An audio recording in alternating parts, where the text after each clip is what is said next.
So I go.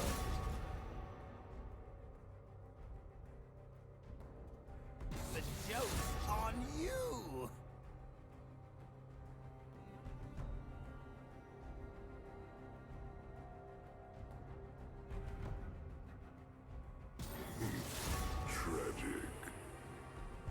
You're on.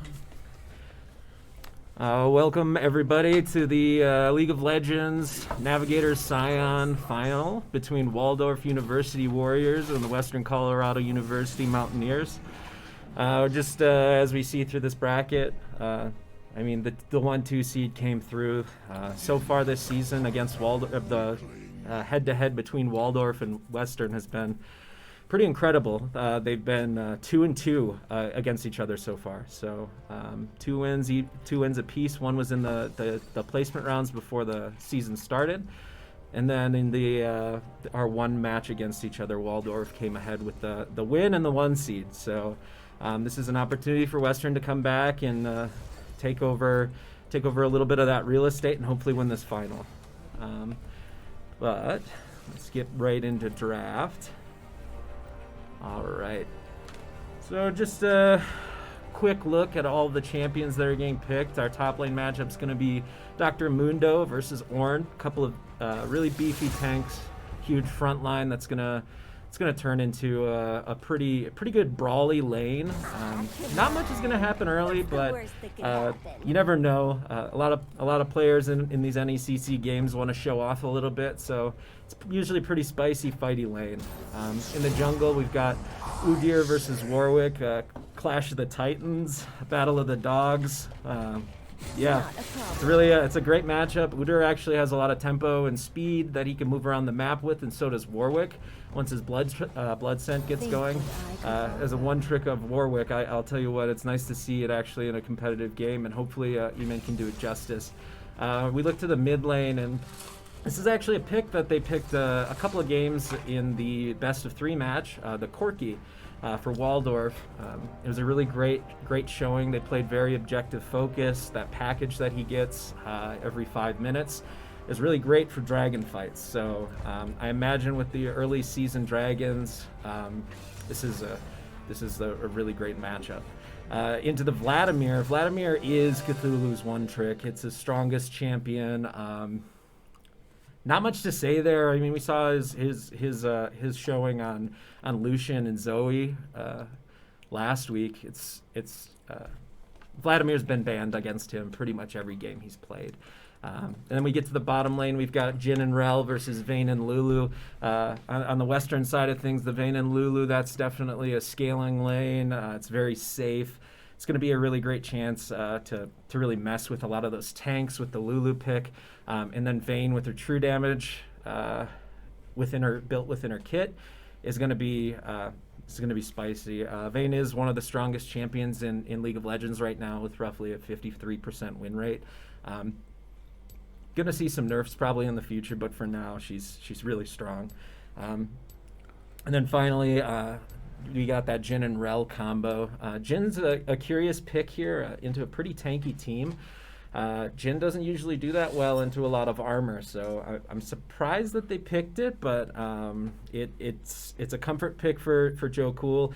I've seen a couple of games with him on it in one of our matches, or in the best of 3 match earlier this season. He played it one game. It was the loss. Not trying to forecast anything, but he has a reputation for playing this champ. I believe it was most played in his season 11 champion pool. And then Rel is just a really great champion for engaging, making sure that she can start a team fight whenever she wants.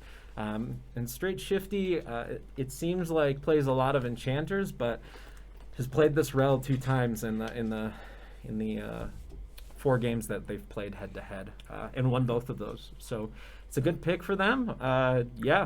Overall, it's looking like it's going to be a pretty clean matchup. A lot of players' best champions. We're definitely gonna hop in here in a minute and a half and minute 50 seconds and see what's going on. But I really do think that Western's in a pretty good spot with their draft. A lot of comfort picks. What do you think, Dis? As you said, a lot of comfort picks. We did see Sir Patman's Ornn last week, and he was very much an aggressive field on the top.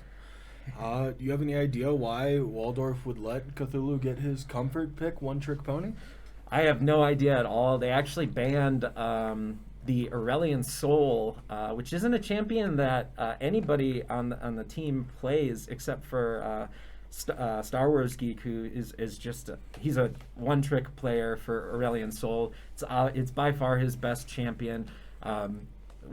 When we last played, he got Aurelian Soul in game 2, and it was a very clear stomp. So they're going for more of the defensive pick, thinking they might pull out the Aurelian on him, and accidentally gave up that other one trick. Yeah, I think that they might have done a little bit. I don't think that they did their homework on that ban. I don't think anybody on our team has a single game on Aurelian Soul except for Star Wars Geek. So it's cool to see him drawing bans even if he's not playing in this game. It's kind of interesting, but yeah, I've only seen one game of Cthulhu's Vladimir, and he just steamrolled into a game like this where he can just dive the back line and one-shot 2 of the champions. They're all of their damage.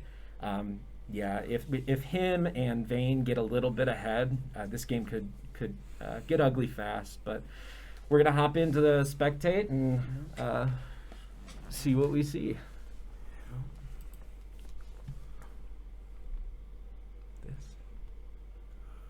You'll cut lull too and cut and lull.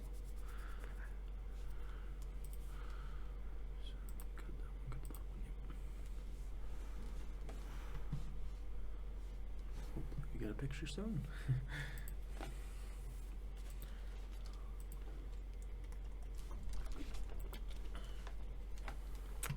Make sure it's up on the stream. Yep, cool. Awesome. Let's just highlight a couple of these. Yeah, level 7, 300,000 points roughly of mastery on this champion. Yeah. As we look at these, everyone's played champs. We got a lot of level 7s, level 6s here. Imagine, oh yeah, look at that Warwick play. He's got more points than I do. Dang. Well, let's see what actually happens as we get into game. Yeah.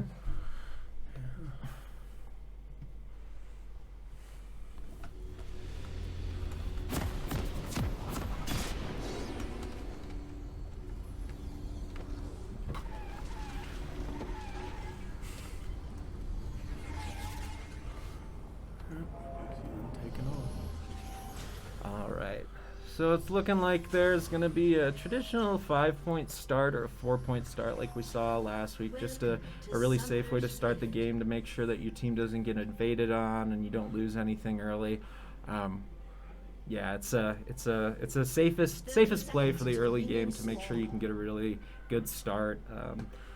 In this game, I would say that the bottom side of the map is going to be the most important part of the map. We see a lot of our carries and whatnot with the Vayne and the Jin. That's where a lot of the damage is going to come through. And then mid lane with the Corky and his little spaceship, and the Vladimir with his new candy cupcake skin, which is actually super cool.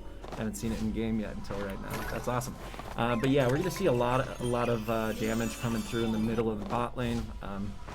Really, the top lane is going to be about taking up space in these fights, and the junglers it's going to be similar. It's going to be about taking up space, getting some CC landed, and making sure that that when that crowd control hits, you can actually execute on it.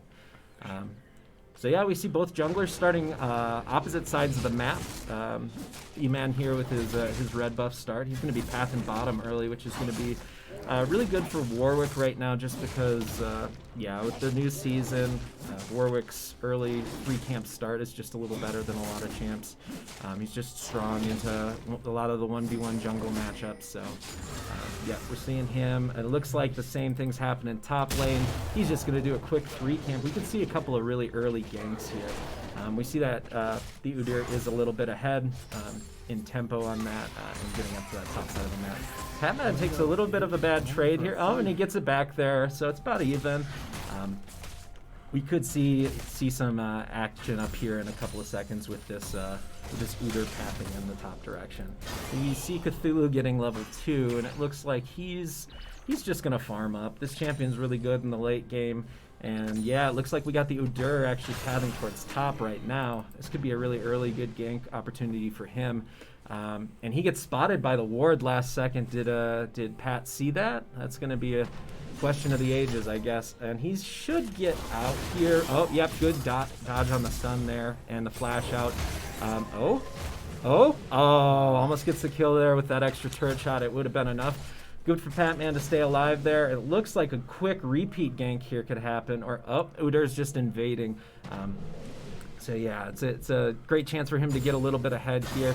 Cthulhu, like I said, just farming. Let's take a look at bot lane as E comes in here with a chance to get a nice gank off. He uses his W to get started up. He's got that blood scent on the Jhin. This is early flash from the Jhin, and the Rel coming in now. Looks like they're going to get out pretty safe here. Yeah. But with this wave in a spot like this, they're just losing a ton of EXP, and it's looking like it's going to be a really good opportunity for them to hold it there with that freeze. Every minion... Oh, and look at that. Patman with the first blood. We keep seeing this. He just magically does it. I didn't even know that there was a fight going on. We got it on auto fight, so...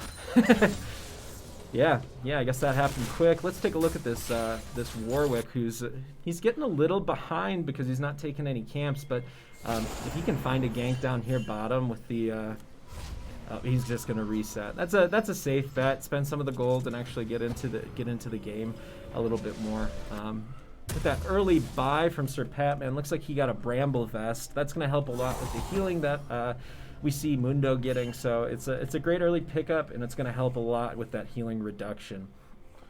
So yeah, we see both of these guys coming top together. E-Man's probably just trying to get a good clear going and clearing top towards bottom to get back to those ganks bottom where he can actually get some damage going. Got a slow push set up here mid by Cthulhu. He's just, like I said, he's trying to scale. He's trying to get the money in his pocket, so late game he can just remove the 2 carries. Yeah, I don't know. I feel like I should just watch Patman. He's the one who's over here getting kills. We're gonna remove the items from the screen for a second. Just take a look back top lane. It is a level 5 to level 5 matchup. Patman's on the defensive here. He wants to catch these minions. Might set up a freeze here. No, looks like he's just going to let it come into turret and absorb this EXP. Yeah. Well, this is a good sign for both teams, though, because at this point in the fight last week, WCU was definitely up in gold, and gold staying fairly even for both teams currently. Yeah, both WCU and Waldorf had really good games last week against their competitors. So I think this is probably the most even matchup in the NECC this week, in my opinion. Just 2 teams with a lot of similar play styles, and he runs into a ward. Unfortunately, he's not going to be able to get much off of that. Yeah, and we've got the level 6 coming through for Patman.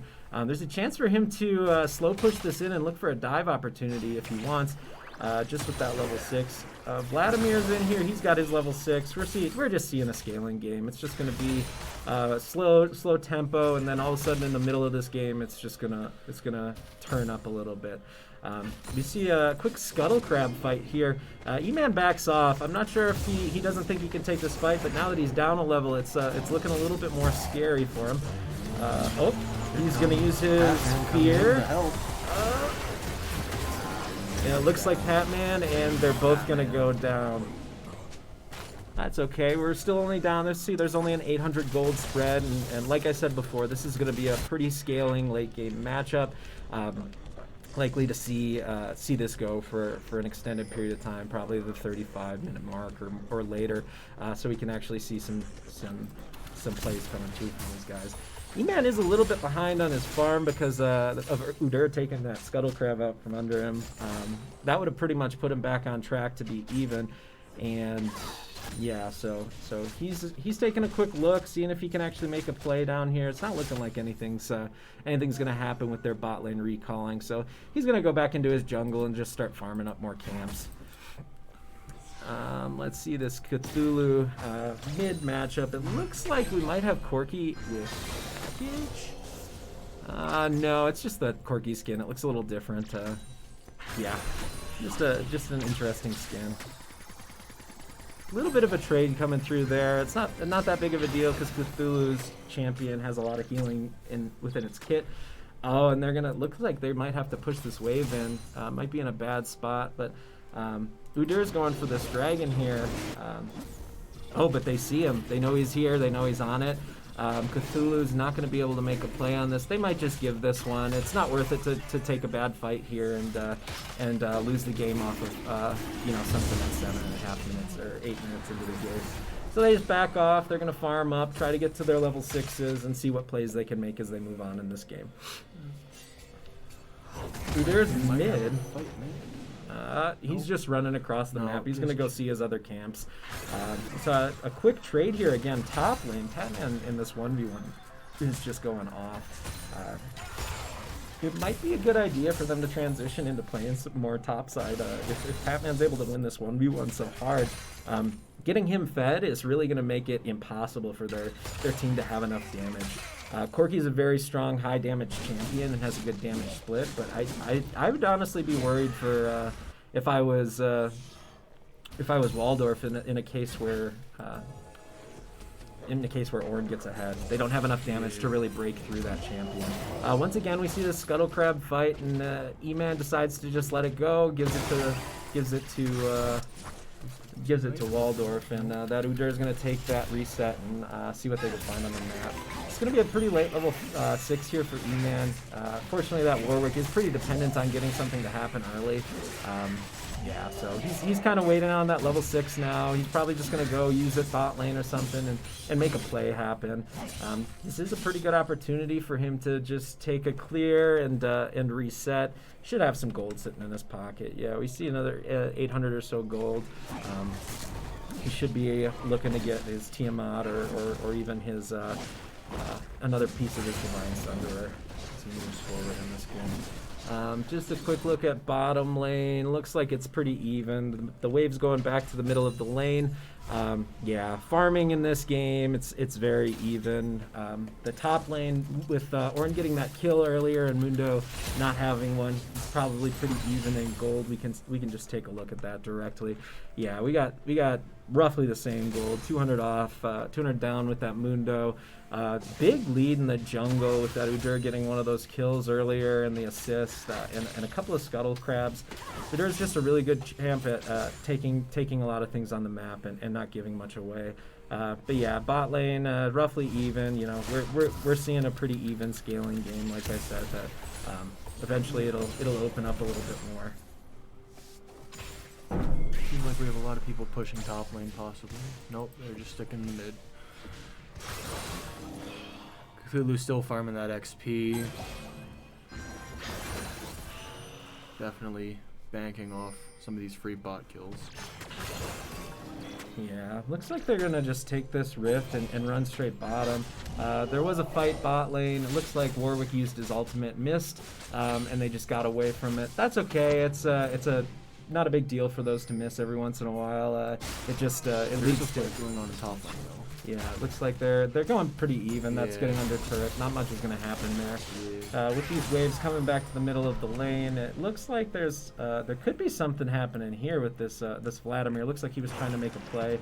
He's just going to back off and scale some more like we were talking about.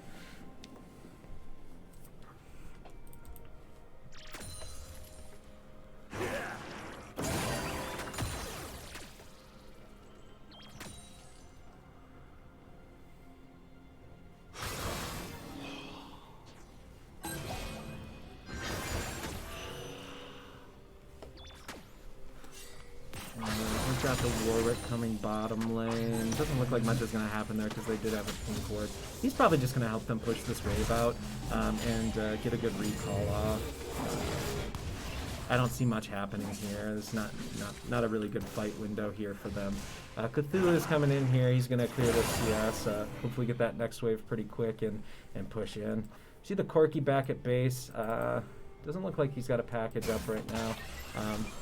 Okay, yeah, here's Sir Patman back top lane. He's gonna just get so much health. It's kind of absurd what Ornn can do. as these things get later. Here they go, rolling fist. Yeah, Oh, backing fisticuffs. off again. Yeah, this is so far it's been a pretty boring game, uneventful. I think that as we see these dragons start coming through, this second one specifically, there's a chance that we'll see Western getting into these fights and actually being able to do some damage. They do have a pretty team fight based comp, which is going to allow them to really get some of these good fights together, and especially as they scale into the game.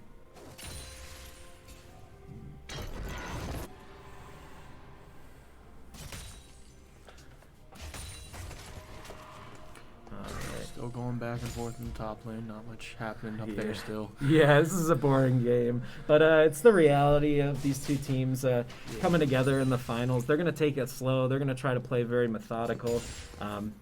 We're going to see as they scale a little bit further into the game what's actually going to happen. I really do think that Western's team scales a lot further into the game. Udyr kind of falls off really hard.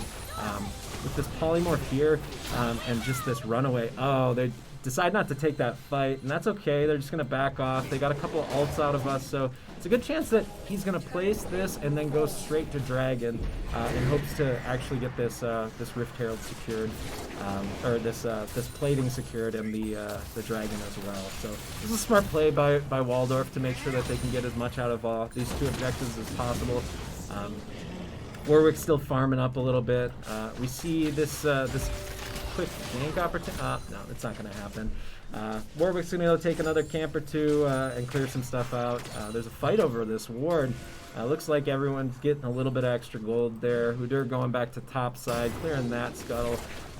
Yeah, like I said, this is just going to be a pretty slow-paced game. At the next dragon, there will probably be a fight. That's 5 minutes away, but yeah, it's likely to happen there because both teams will be scaled up a little bit. They'll want to see what their power actually looks like, and they'll actually have a chance to get some extra.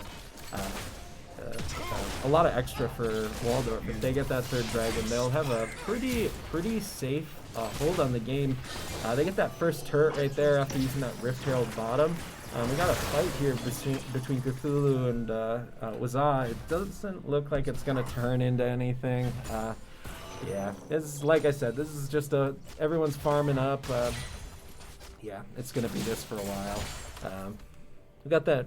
Any items coming through right now? Looks like Vayne just finished up that Kraken Slayer. Warwick's very far behind on damage right now. He's just got that. Sheen. He's kind of got to wait and get closer to that Sunder or a Tiamat before he can actually join these fights. A little weird to take the early boots there, but looks like we're gonna have a fight here top lane. In this position, the Udyr does have his mythic item and boots. He is a bit ahead. Warwick is a very good champion for taking these fights. We see a lot of CC coming through, and more, and Udyr comes down. There's a quick flash out by E-Man here. We get a flash from, and the fight comes back. We got Cthulhu coming through, and it looks like they're in a rough spot here just because of this. Oh man, Catman is soaking up so much damage. And it doesn't look like it's going to matter. Cthulhu's on this back line doing a ton, and everyone's going to make it out safe from here. Vayne's just farming up Looks bottom, like they're which pushing is to super. finish the fight, though. Yeah, they're going to push this wave in. There isn't much more they can do. A lot of super safe champions here on the top side. But this is the interesting part. Vayne over here getting this free CS. Chance to take the turret down and get a little bit of gold back that way. Both teams are still fairly equal with level average for both teams. Mm-hmm. Both teams averaging about level 9 per champion. All right, and we got the Warwick coming through. He's got a couple more items now. He's still a bit off of the tempo you want to be on Warwick at this point in the game. Yeah, it's just a little bit behind, and that's okay. It's just since it's such a scaly game, and that last fight went the way that it did. He's just trying to catch up a little bit and get that extra gold that he can get. Looks like he'll get this Scuttle Crab for free down bot side because they know that Udyr's top side taking the Rift Herald. So he's going to take this quick. It looks like Udyr's going to come mid and just drop this right away. This will get the turret with one more auto attack from any of their champions. And we see Wazab pushing the waves, and looks like they're going to come over mid. 5 mid for Waldorf. and a really good chance for them to get something here. Corky coming over the back line with that ultimate. Rel coming through. Everyone getting out safe up to this point. Oh, and an ult comes through right there from that. Oh, did someone just die? It doesn't look like It doesn't look like it. Got out, but Waldorf is taking a very commanding offensive lead in this game, taking both turrets and mid lane. Yeah, that's a good start for Waldorf. Yeah. Like I said, this is going to be a long game. It's going to be very scaling. Once that Vayne gets a little bit further, it's gonna go the way of Western in some of these fights. Udyr is a great champion, but the reality of it is that they really just got these early objectives, and not much is going to happen past this point in the game for that champion. Warwick in the same light. A lot of these early game skirmishes didn't go his way. He's starting to catch up a little bit more. Once he gets to the later game items, there's a good chance that he just takes the game over too. Yeah.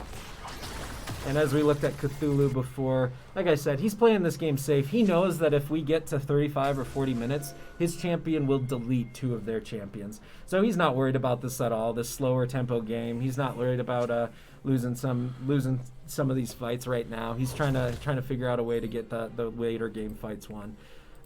We do see the objective bounties coming through for the Western folks. This Dragon could be a great opportunity to get a couple hundred extra gold back through that objective bounty system. And another thing that's important, Corky cannot get packaged now because of the way that he used his package in that previous fight. So that's not going to line up with the Dragons. We also got this Mundo coming in here very early. Oh, and Jin's getting caught out here. We got a big fight going on. Wazah does a ton of damage. Udyr is going to... Oh! What a great ult by Sir Patman. Double kill for the Vayne. We got the Jin coming through. Cthulhu's on the Jin. Patman's coming through. Cthulhu's changed. They're switching their fight around. Mundo might be able to get out. Mundo gets out, and this is another death. Oh, Wazah coming through strong. All we got left on the team is the Ornn here. If he gets a good wall dash here, he could take another one with him, but looks like that's going to be the end of that fight. They're just going to take the Dragon. It went 3 for 2 in the favor of Waldorf. This is important because it's setting up that Dragon Soul win condition. Oh, almost with that little pillar that he's got. Yeah. All right. So we got the Warwick coming in. Looks like they're, like I said, that Vayne just got a double kill in there, and unfortunately was just in a really, really bad position within that fight. Not to their fault. It's just it was a really weird engage, and the Vayne still getting those 2 kills is setting them up a little bit further. We saw right there the Udyr really doesn't have any more power in this game. Really just played to win these early objective-focused fights and get ahead in the jungle. At this point, I'm not going to see a lot more coming through from that. We are still a little behind on the Warwick. He just doesn't have the items yet that he needs to take these fights and win them. They might be setting up to take the... Oh, and they can get it over the wall. Yeah, they're placing another ward. That's cheeky, just so that we don't get the kill on it and they can't stop us. This is a really interesting choice by this by the Udyr here. It's taking a lot of damage for almost for nothing. You see Sir Patman considering this fight right here. He's gonna be so beefy. If he gets into these late game fights and Corky can't kill him fast, it's not gonna be much of a chance. And like I said before, once Cthulhu gets those items, it's gonna be really hard for this Corky and Jin even to play the game. So yeah, like I said before, we're seeing Cthulhu come through and try to just scale up. Super late game scaling team here. Sir Patman might just die here. Good to waste a little time and see if he can't get out, but this is going to lead to death. A little bit of an overextension, and yeah, that's just not going to lead to anything. He's still alive though. Yeah, Consider how much time he just spent, or they had to spend over there. This is also a very surprising offensive game for Cthulhu, with Cthulhu usually getting a majority of the kills in the game, but he's currently in the last place, 4 kills for WCU. Yeah, it's a good thing though. He's trying to, like I said before, he's trying to take these fights safe. He knows that if he gets to 4 items on this Vladimir, it's pretty much impossible for the Corky and the Jin to play the game. Like I said, he will just ult them E them, Q them, and W on them, and they won't be able to do anything. Yeah, Vladimir's kit, we're going to see it later. I know he will. I know that Cthulhu's got a really strong Vladimir, and he's just looking to, like I said, scale up, get this money into his pocket, and push this game forward a little bit. We got a little bit of a contention here in the jungle. Looks like they're going to use some ults here. This is a really scary fight for Waldorf, and this is going to go against them. If they can get a couple of good kills here, there's a chance that the Baron could go down too. Cthulhu coming into the backline. He's got everything right onto the Waza. Oh my gosh, look at this. This is the damage I was talking about. He gets that 800 gold shutdown, and here comes Sir Patman. We're going to get another couple kills here. Looks like everyone's got to back out, especially you, Lulu. Get out of there, you scary little, scary little Yordle. It does seem like they are pushing Joe Cool, though. Yeah. To force him away. He knows that he can get that slow on. The Gale Force comes out. Does Vladimir have anything else? It doesn't look like it. They're going to go straight to this Baron.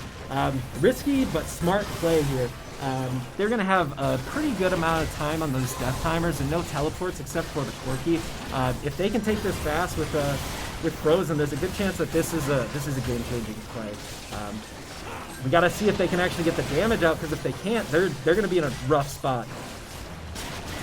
It looks like Sir Patman is going to try and block the incoming. Yeah, but it's hard because they got to get rid of this jungler here. This he's down. Oh, Vayne goes down. Sir Patman's getting out. Looks like they're gonna back off of this. No one else is really gonna get anything from this. Please don't go any. Okay, he knew to back off. Sir Patman's just gonna try and get out with the. Oh, just a second off. Yeah, risky play to take that Baron. I think it was the right move. The Warwick here has a real chance to jump over this wall if he thinks about it. He has Smite. That's a ability that does true damage to objectives. So looks like he's just gonna walk down here to Dragon, and they're gonna end up having to give up this Baron. Yeah. This could be okay, though. We're still trying to scale this game a little further. If they can get down to this Dragon and get it before they... oh, looks like they're going to come for a fight right away. This could be a bad choice by the Waldorf team. They're pushing this mid lane, and they're going to go right for this Dragon priority. It's going to be hard with Sir Patman using that teleport to try and get out for them to get in and on this one. It is only... Yeah, so that's Dragon Soul going over. Their win con now for Western is definitely going to be to fight for that next Elder Dragon. That gives you 20% addition, I believe it's 20% kill damage, so execute damage. So if anyone below 20% health is there, they're removed from the map. That will give a chance to actually come back a little bit more. And for now, we just scale and see what happens. This Baron's going to be a bit of a power play for the next couple of minutes for the Waldorf side of things, but it looks like it's going to be difficult for them to get in here. The Jhin is so far off, and he doesn't have any mana, so these fights, they're going to be very one-sided. It's a 5v3 bottom, and they can just engage. And we get 2 kills. We get, sorry, 2 people down, and yeah, this is exactly what's going to happen. That Ornn is so strong at engaging in places like that. Yeah, this Udyr is across the map. He might get this turret, and that would be a bit of a shame. But I mean, for these Barons to get a couple of them off the board and get some of that extra gold coming through, especially on, I believe that went onto the Vayne. Yeah, this Vayne. We talked about Frozen's gameplay the other day after he became Mountaineer of the Day for the previous series on Friday. He's just been like lighting up the damage charts and everything like that. He's very solid every single one of his games this year. I really do think that if, like I said, this Vayne's going to come through with a ton of damage.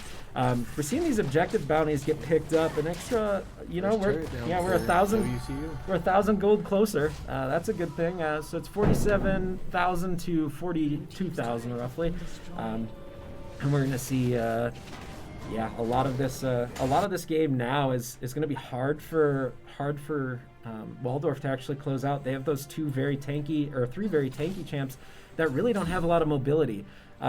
As we saw in these last couple of fights, that with the Cthulhu coming online and also with the Vayne coming online from Frozen, it's really, really difficult for anybody to do anything. We see Warwick looking like he's thinking about making a play here. Cthulhu getting this extra gold here is going to be really helpful, yeah. like I said, we got two champions that are scaling pretty deep into the late game here. We finally get that Divine Sunderer onto the Warwick. That's a great pickup for him. He's going to feel much better about that. Two people topside. They're doing the same thing they did before, and it's just the same story. So Patman can just ult and start this fight up whenever he wants. He looks like he's going to go for it. He sends it on to the Udyr, and it looks like Udyr's taking a ton of damage. He's going to get out with his quick mobility, and 2 lanes are getting pushed up this time. So, yeah, this is really bad for WCU because looks like they're going to lose a turret mid and potentially a turret top. All for trying to make that play. Maybe not. Oh, we got Warwick coming in here, clearing this up. The Mundo's going top, and it looks like they're just going to go top, clear that wave. So this actually works out in the favor of WCU here. Like I said, it's really hard for them to get turrets unless they're doing a 3-1, 1-3-1 lane assignments or like a 4-1 so that someone's in a side lane and can actually take that turret. Traditionally, Waldorf really likes to send their top laner to a side lane and just have them sit there and push it. The reason you want to do this in a lot of games is because it just brings the tempo of the game up. Your team has to respond so much quicker to what's going on, and you can't just sit around and watch stuff die on the map, basically. Looks like we got three people coming mid, 2 going bot. They're probably going to try to make a push off of the use of this Corki. And the Warwick just barely getting out. That's a little bit scary there for him, I'm sure. But here, yeah, so this is what I'm kind of talking about. I don't know why they're continuing to do this same play. They don't have the ability to take this turret. They don't have super minions.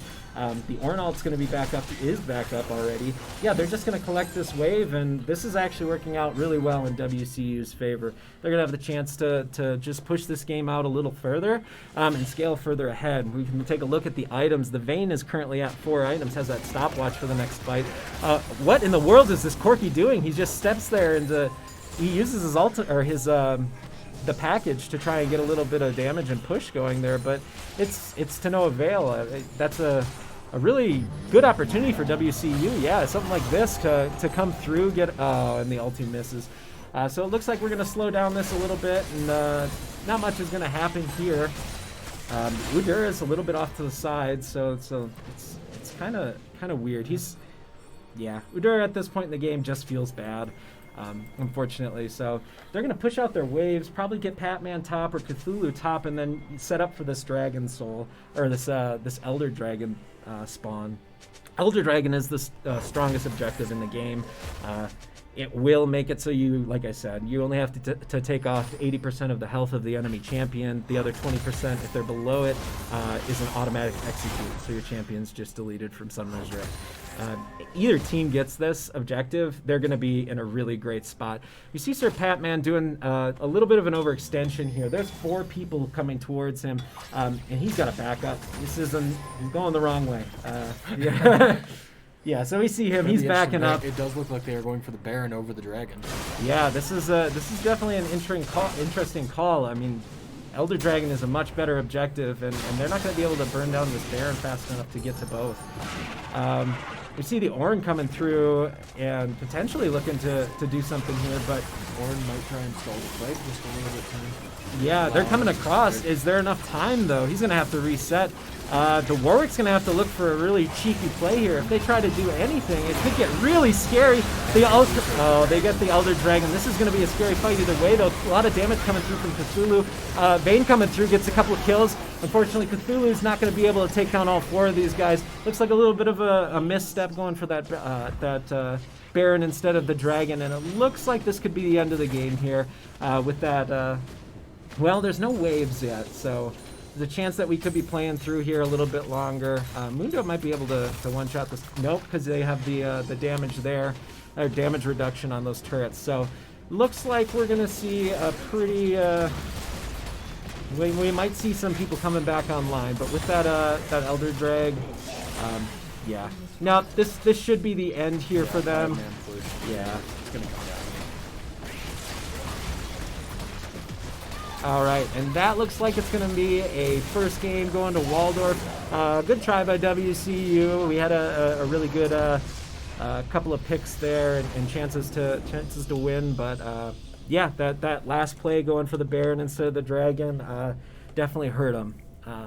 But we're going to get out of this game. We can look a little bit at those damage charts and then get into the next game. So what did you think about you saw today, Dis? I think we played a very aggressive match, but that one play call at the end of the match, just giving up the Elder Dragon, kind of screwed him over. But Yeah. Batman did get in there and try and slow him down as much as he could to stop the massive push there. Yeah, and we see this Corky pick. I bet you they ban him in the next game. Yeah, he has a lot of damage on that champion. He seemed very comfortable on it, and I think that in that role, he just won his lane and played it through. So, yeah, as far as that game goes, one in the books. We got a 1-0 in this best of 5. Waldorf's up 1-0, and Western is coming to fight back in game 2. Yep.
I'm absolutely livid.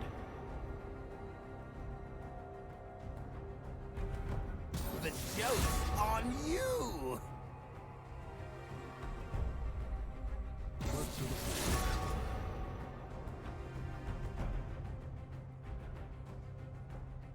Their fear is wise. So I go.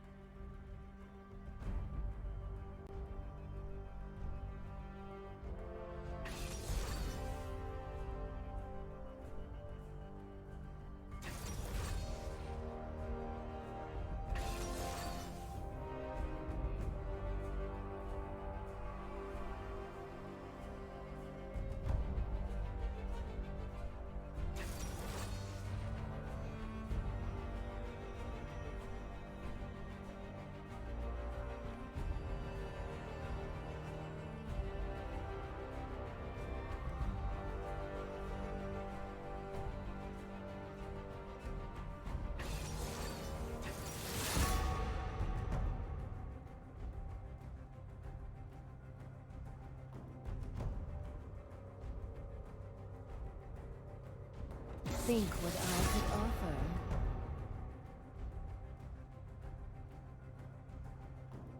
You have the heart of a weakling. The body is angry. We charge cancellation fee.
All right, and welcome back.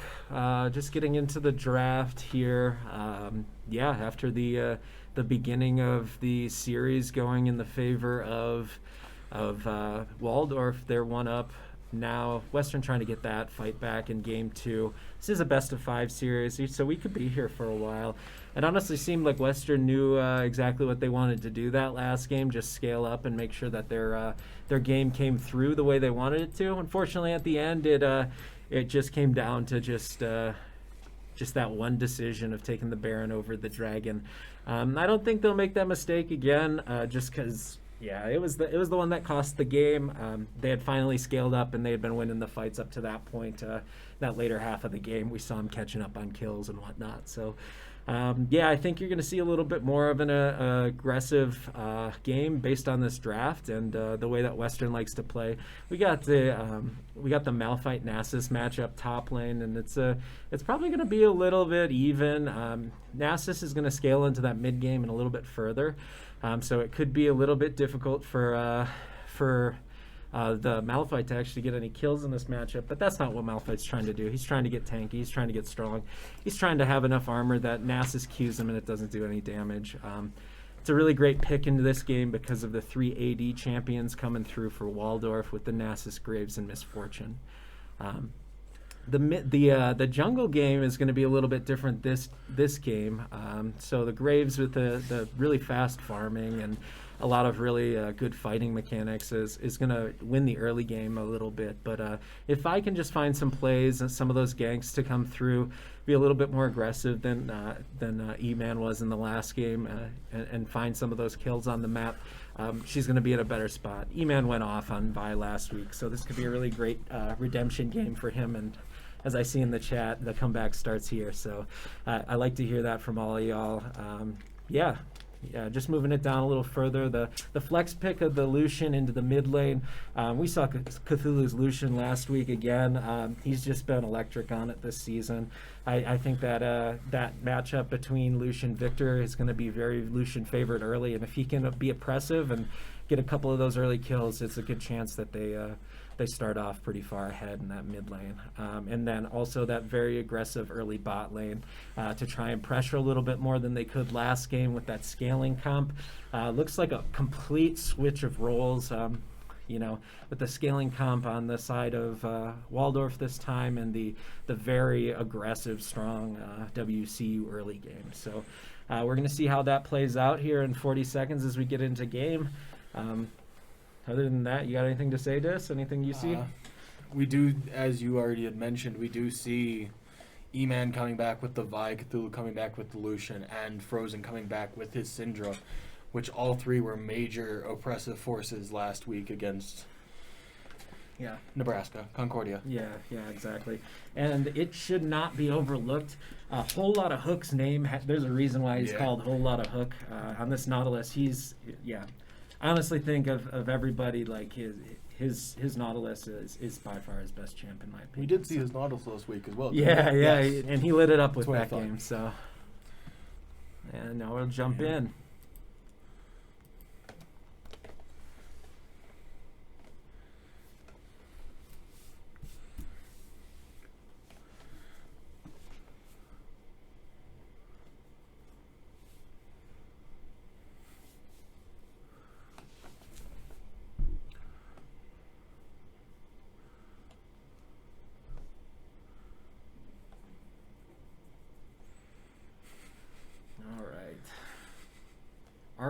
What is this skin?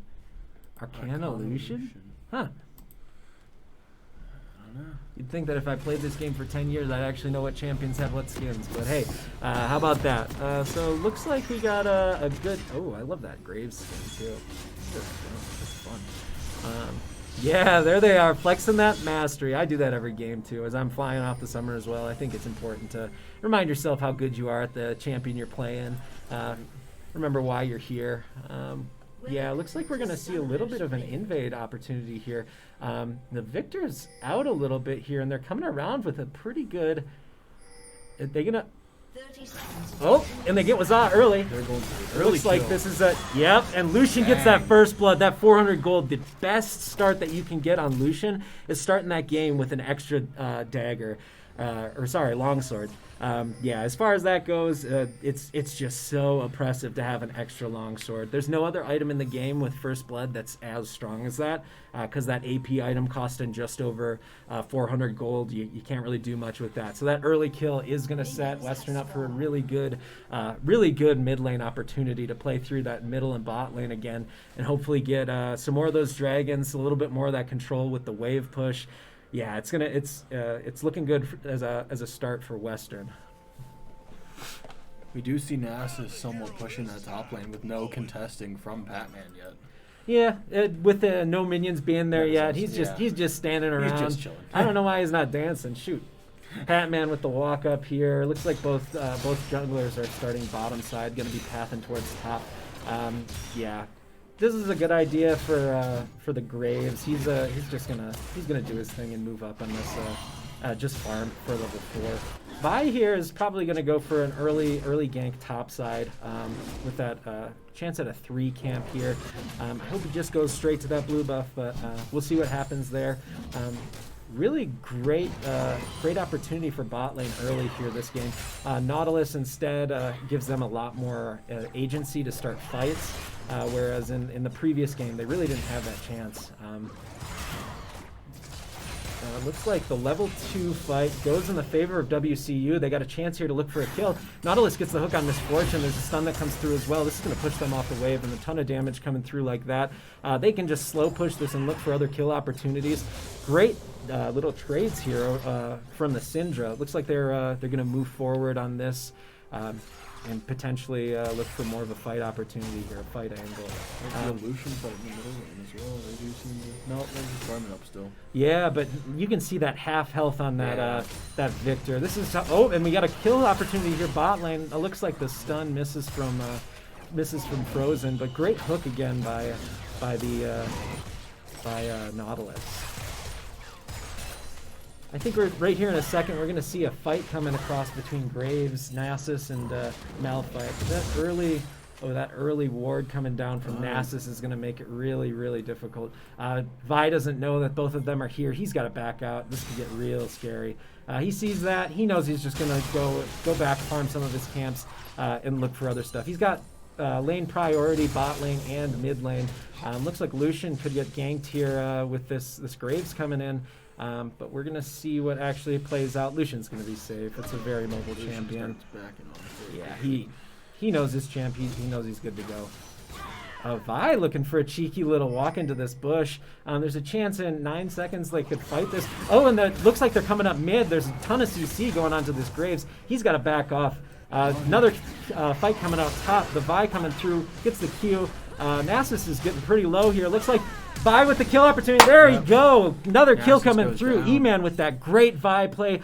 2 weeks in a row with that early kills, giving him a lot more of an advantage. He's just been electric on this champion the last couple of games. Nasus back at the well. He'll probably TP back and or walk back because it's just getting pushed into him. Looks like he's thinking about TPing.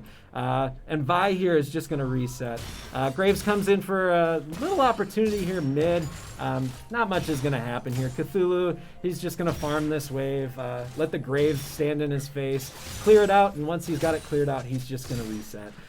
So that not much is going to happen here. Nasus does teleport in, by the way. Yeah, Nasus teleports back top. We're going to see the same thing coming through from Sir Patman. He'll catch this wave in time.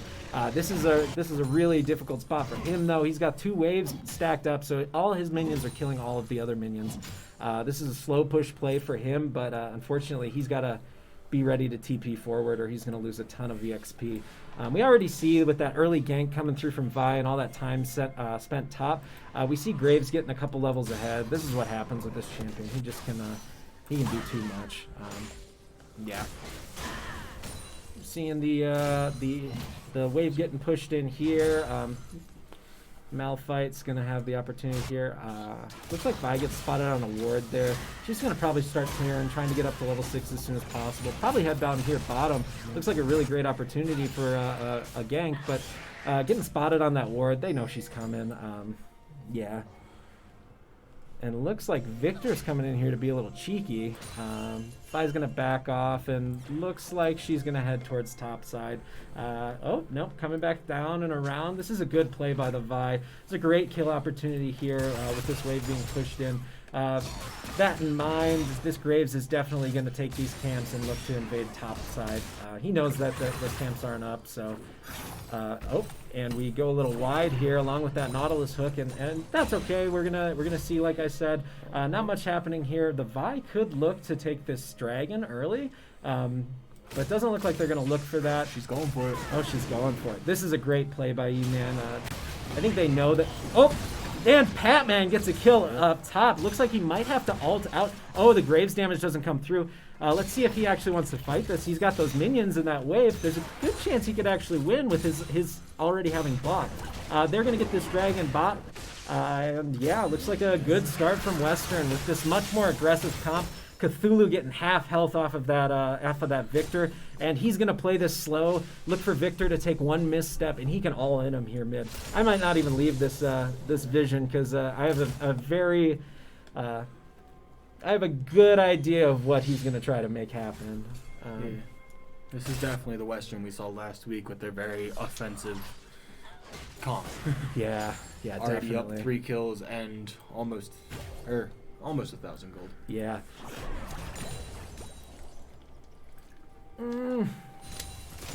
This Victor keeps placing this great ward. He placed it last game on the Raptors, so they constantly had vision of where the jungler was and knew when any of these Nautilus ganks or in the last game any of those Lulu movements were happening. So really great to ward there. Down the bottom lane.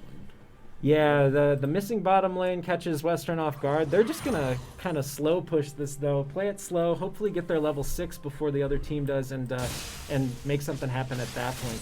Another little bit of damage coming through on that Victor mid. Looks like not much is going to happen there. We're going to see Vi clearing towards top side. Probably going to look for a fight on that Nasus once she gets up there.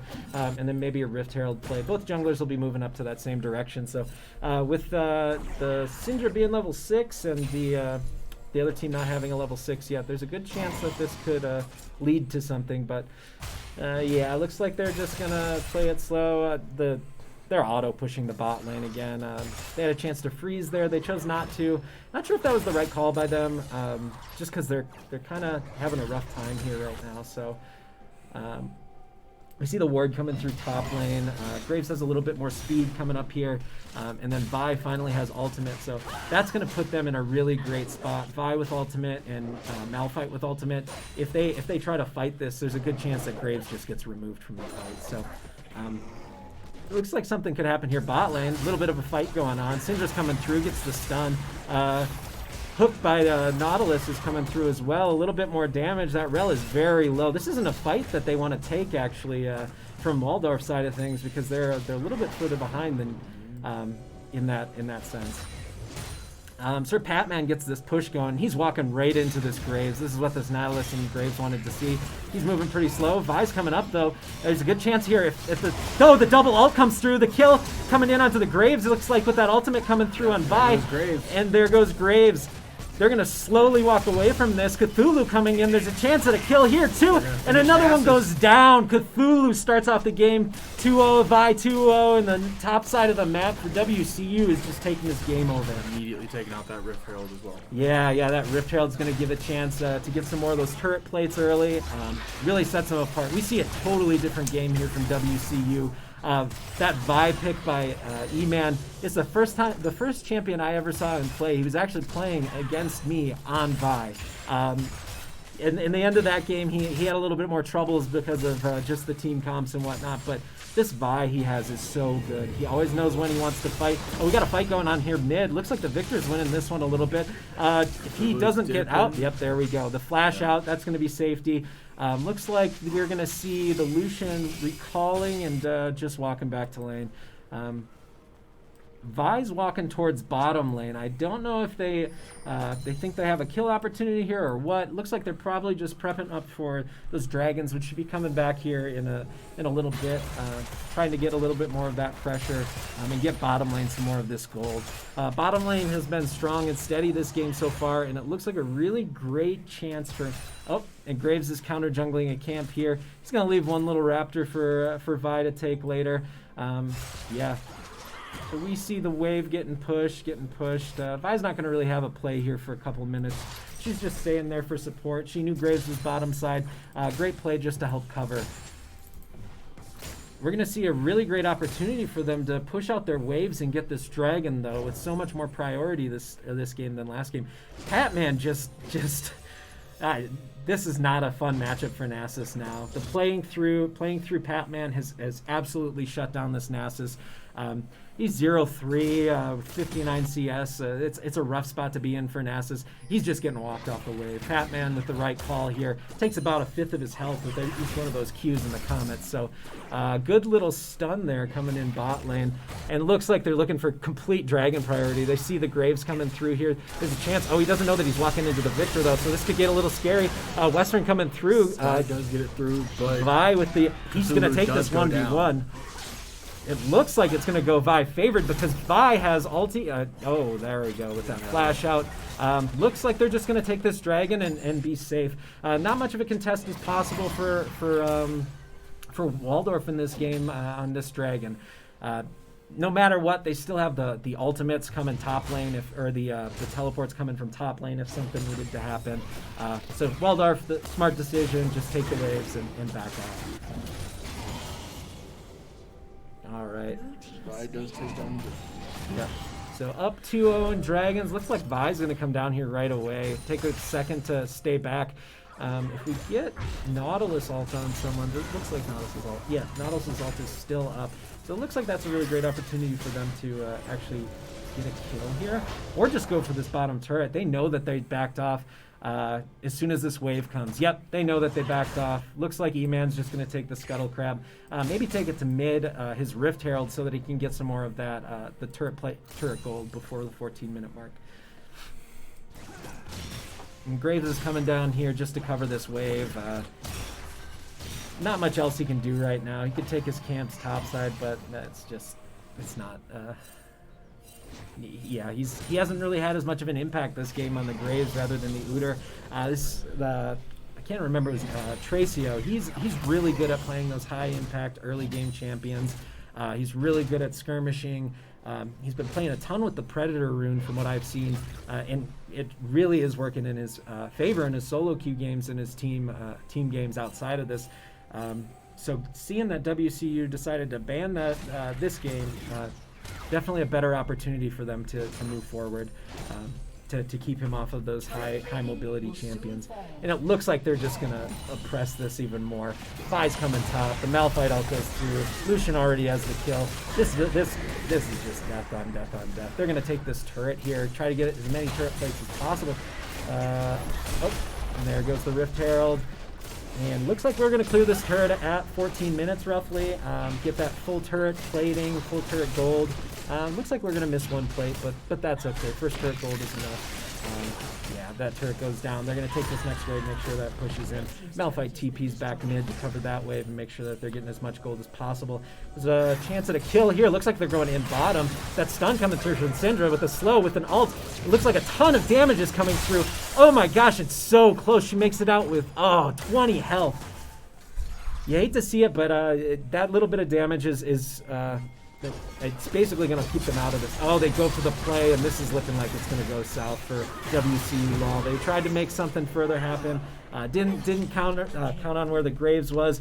Tracio coming up through with a 3-2-0 score. He's looking to try and keep his team in this game with his good pickups and everything. It looks like Vi's going to come in and just clean up. Yep. She's got ulti up. This doesn't matter. Sorry. Bye, Rel. Yeah, there comes another Q from Vi. Vi's just going to take that and go on, take his money and run. So here we see the Vi going for the wave just to get that extra cannon gold. Everything else is looking good there. Malphite's in a rough spot here because he's going to have to be overextended for a little bit with that first turret going down. It might be good to get him into the mid lane and get the Lucian going top, but it's going to be hard for them to decide. I think that Malphite's just going to push, and they're going to look for plays together. Vi's going to probably full clear up towards top, and then take that next Rift Herald hopefully before that 20-minute mark, so they can get another Rift Herald before Baron. This is looking like an identical game to last game, but just flipped. Quick early. A lot of quick early plays that are happening from WCU LOL that are really making them, putting them in a great position. Oh goodness, this is not going to go in the favor as quickly as they wanted. Down goes Graves, it looks like, and here comes another kill coming through onto Wazah with that flash Q. Oh man, what great play by E-Man this game. That Malphite ult coming through strong. Looks like they're not going to push that wave through. Not sure what the play is. Oh, they're going for the Rift Herald.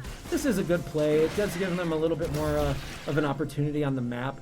Nasa's farming those Krugs. Each one of these Qs that he gets, Q stacks that he gets, he can usually, I think it's like, I want to say he can get like 36 points. Oh, it looks like we're going for another kill opportunity bottom. This time there's enough damage coming through.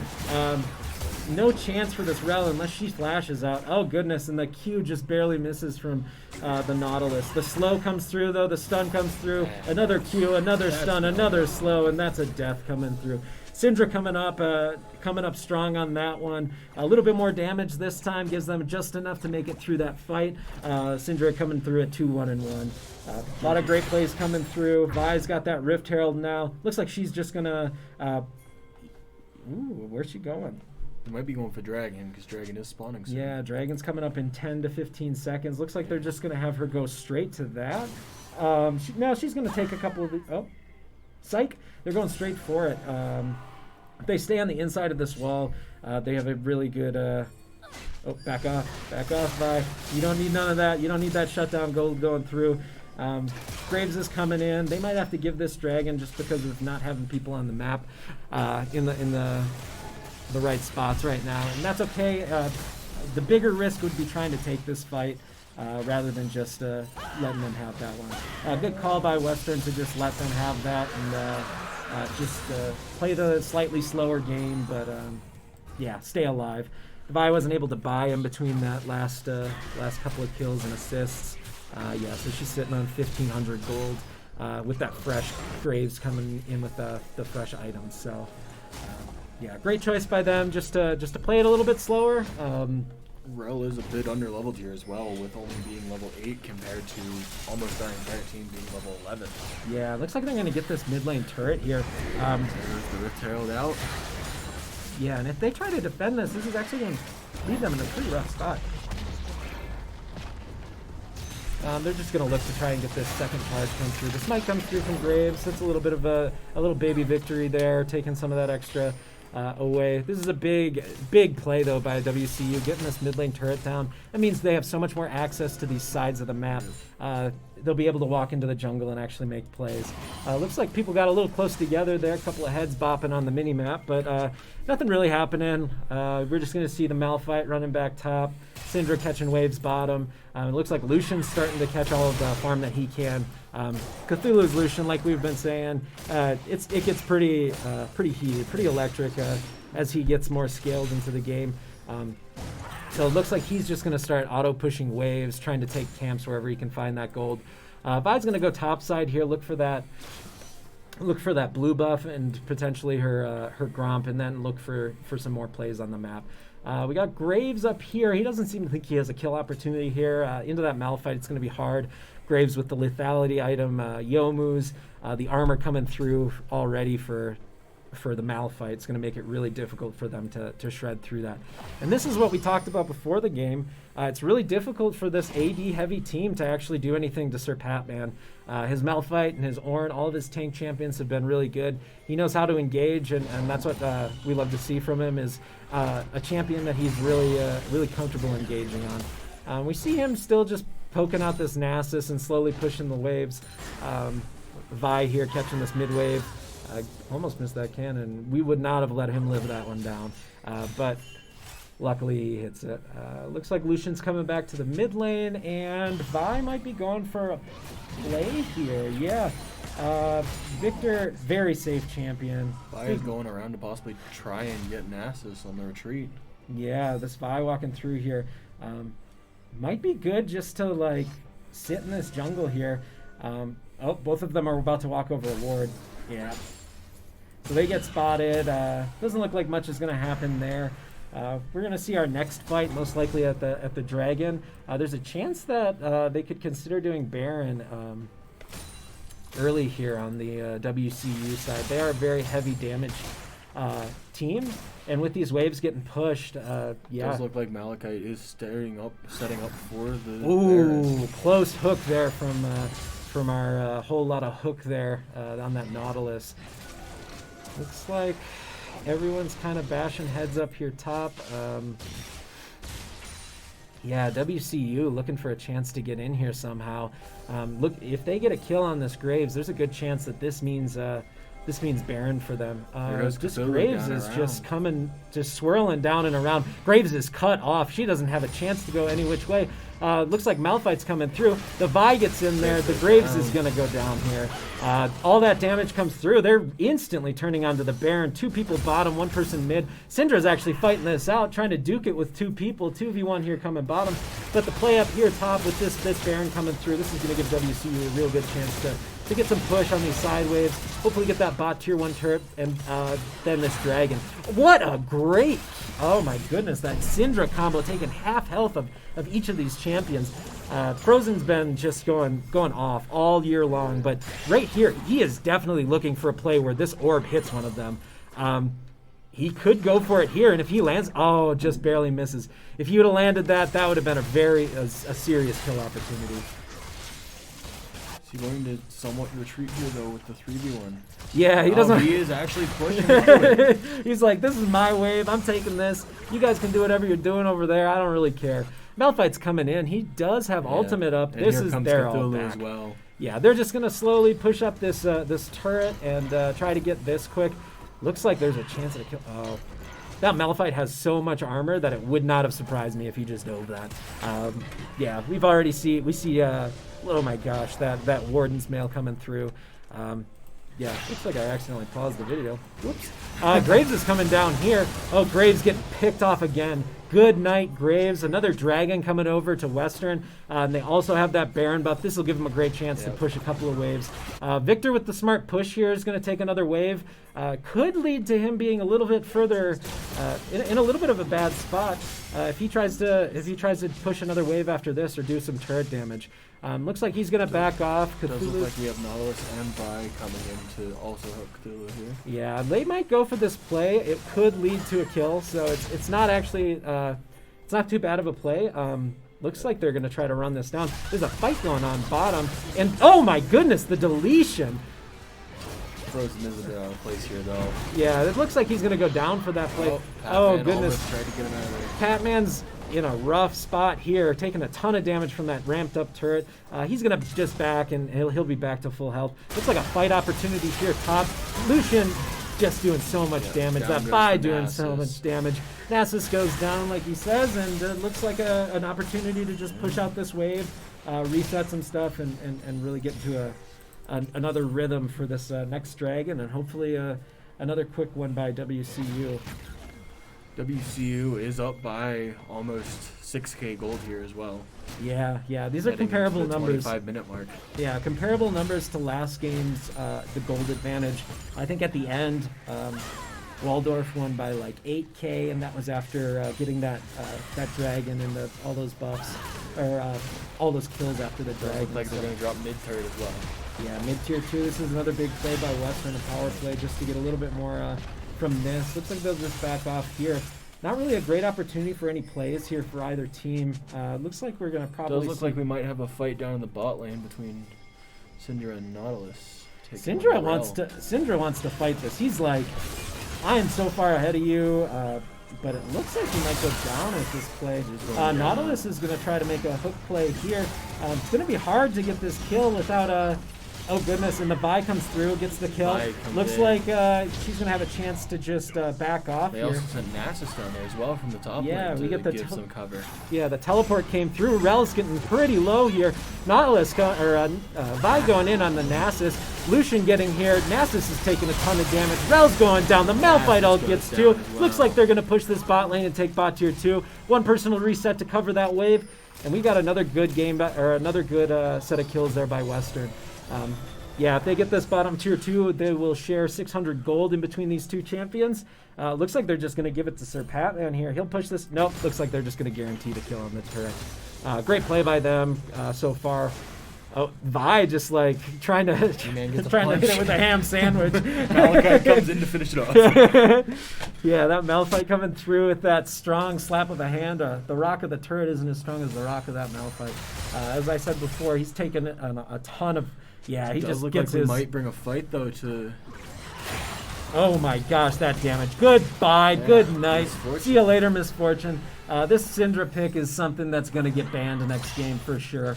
They don't know how to play against this. The Vi pick too, I wouldn't be surprised if we saw that disappear off the table. Then again, if they do ban Syndra, we might see Frozen bring out his Jinx, which was also a major stopping force in the game last week. Yeah, he definitely talked about playing that before this game.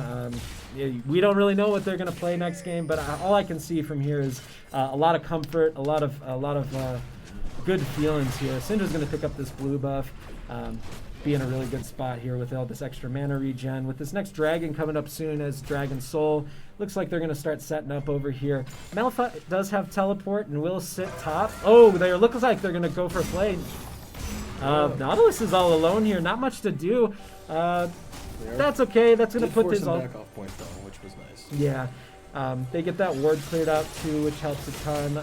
If this Rels just keeps placing wards in these same spots, it doesn't look like she's going to have any on the map for this dragon. Here we see them getting another kill on this on these wards here, pushing out their waves. Looks like they're going to look for a play here top. They got 3 people trying to take out this Malphite. This is a very, very risky play. Certainly they might get this turret, but they're not going to get tier 2 turret, and they're going to lose Dragon Soul for this choice. They have to all reset right now. if they want to have any chance of actually making a play here. Looks like Nasus is going to get caught out to Cthulhu's here for another kill opportunity. Oh my gosh, that damage coming through. Doesn't matter, Nasus. You don't have enough to take care of this. We will see an interesting choice here as we have the team somewhat split. Yeah, and this they Dragon. might try and take Baron, or Waldorf might try and take Baron here. Yeah, it looks like everyone's given their priority to the Dragon, the priority where priorities due. Oh my gosh, and there goes Graves. There's just too much damage on the side of. Oh my gosh, E-Man 8-0-3 with that legendary. It's just yelling at me in the caster and the game. It's wild, that scoreline that he's got this game. A couple of 12-0 somethings last split or last Friday with his last game. And it looks like they're just going to take this Baron and kind of try to close this one up. Wrap up the game before that Elder Dragon can happen. This is a chance for Waldorf to potentially get a little pick opportunity here. Nautilus. Might go down here. Nope, we got people coming in to back him off, though. Yeah. Back him up. This would be a really risky play for Waldorf to try and make, but if they do get this play, if they were to come and get the kill on this Baron, they do get this objective bounty, which could potentially lead to a little bit more of a change. Looks like they might try and dive over the wall to get it, too. Yeah, this Misfortune's going to ult. They're going to send it, and there it goes. The Vi coming through with the kill. Rel's going to go down here.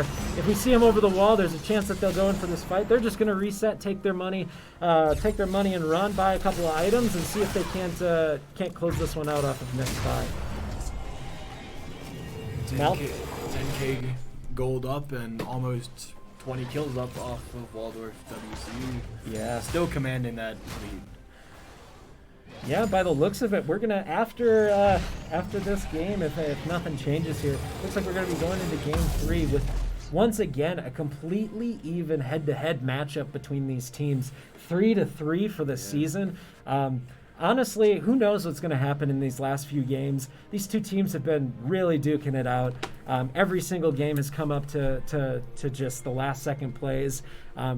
Yeah, it's this one's looking a little bit different than that note with the less scaly team coming through from Waldorf. But it looks like WCU is just going to try to close this one out quick. Still a few risky choices could be made. But we're probably going to see this Malphite just decide to end the game at some point. He's going to go and dive that turret. Yeah. Looks like it's going to be a 5-person push mid. They're going to get this turret easy. They've got a really great siege comp. Looks like a team fight's going to happen. The 5-man ult from Patman comes through. Lucian coming through with the damage. Vi coming through with the ult. And it looks like they're getting out. Vi's going to go down here. That's a big stop for Waldorf there. The Victor's going to get that shutdown. We did get one of the inhibitors. We did get the inhibitor down. Ooh, and that's a ton of damage coming through from that Syndra. This Syndra's just been on point.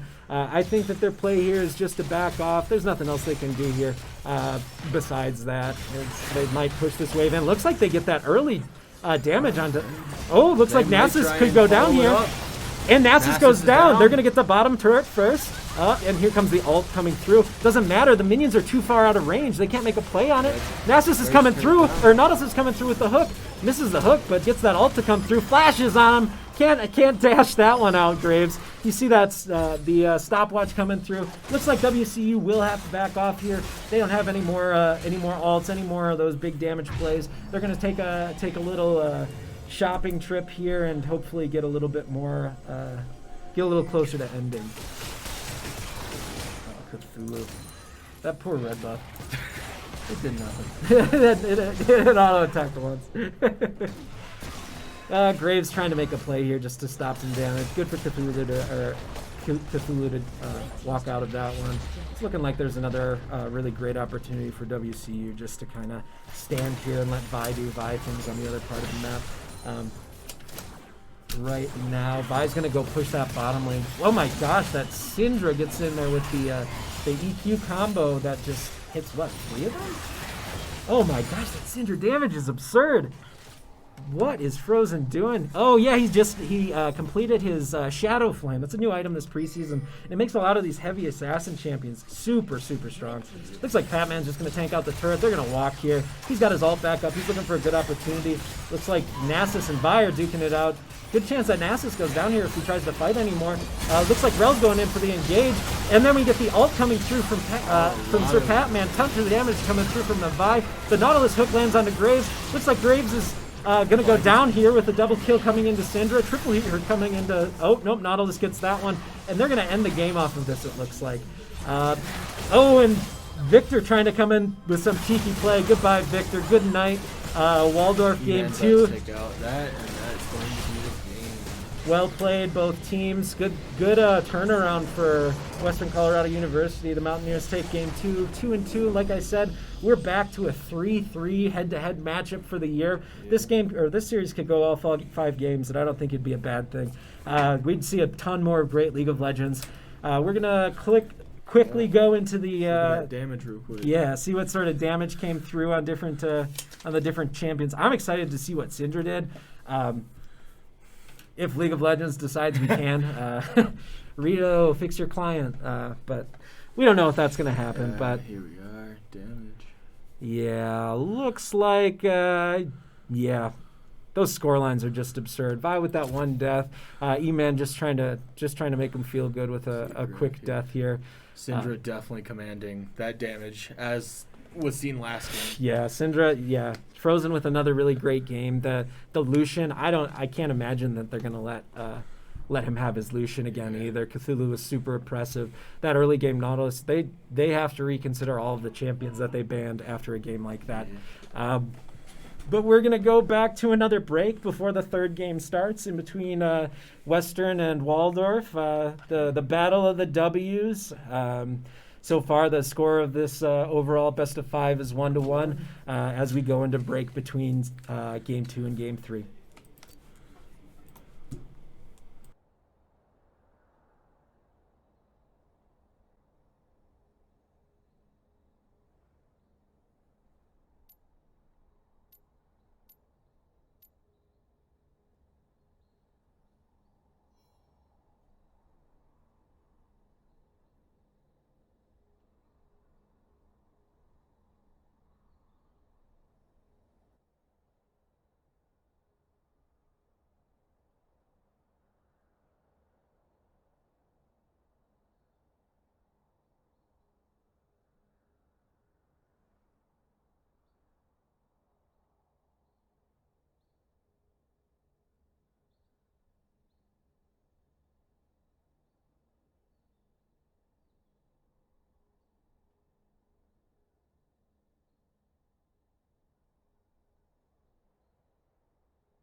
So, as we get prepared to go into Game 3, let's throw up that bracket one last time. As we said at the beginning of this match, number 1 seed and number 2 seed both going into the finals. It's currently 1-1 in the matches.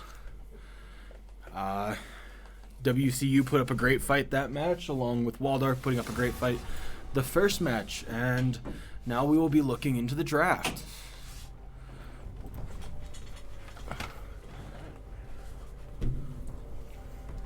If I want your opinion, I'll beat it out of you. As we can see, Waldorf starts off that draft with that Vi band. Yeah, can't say enough about E-Man's Vi. This is 3 games in a row where he's gone legendary on it.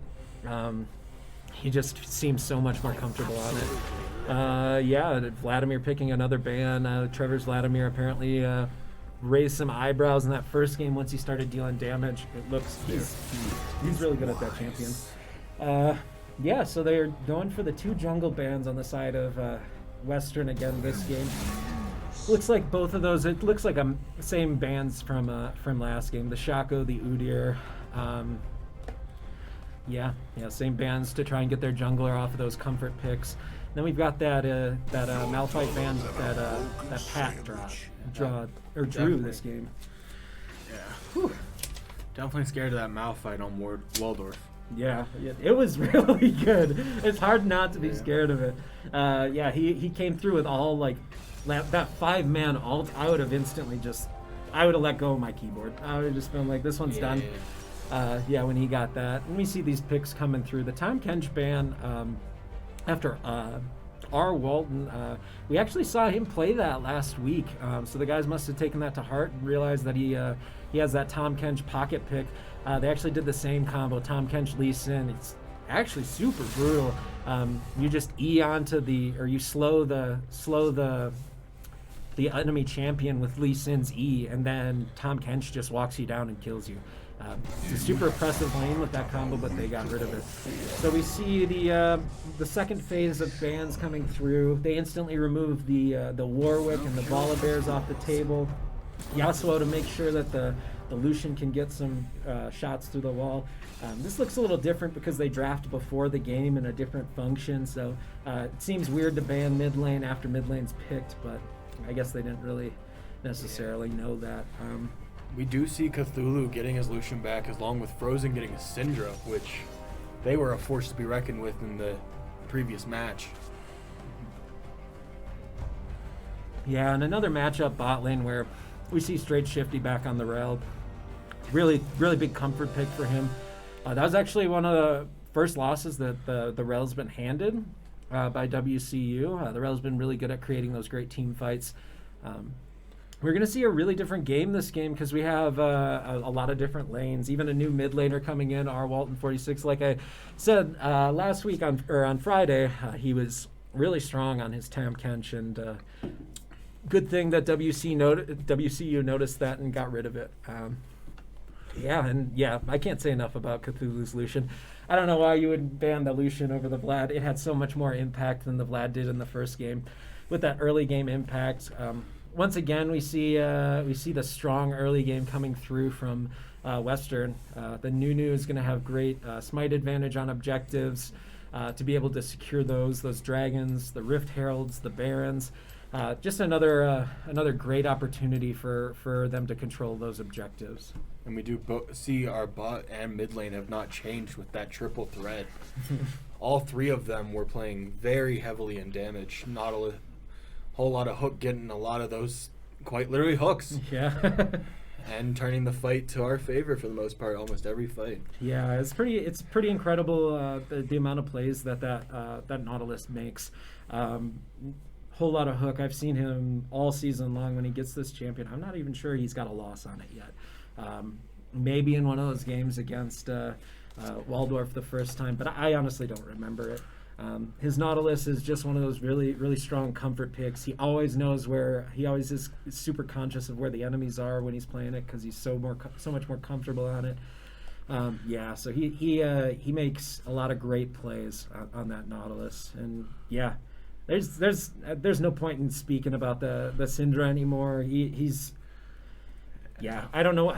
It's hard for me to say that this is a good draft by Waldorf because they let through the same 3 picks that were the same reasons that they lost last game. The top lane has been the same each game. Sir Patman is getting solo kills each game. That last game with the Vi help too, and those couple of double kills really put slingshotted that Malphite forward. That's one of the bands that I can understand getting rid of, so that that he's just onto a further down champion, his champion pool.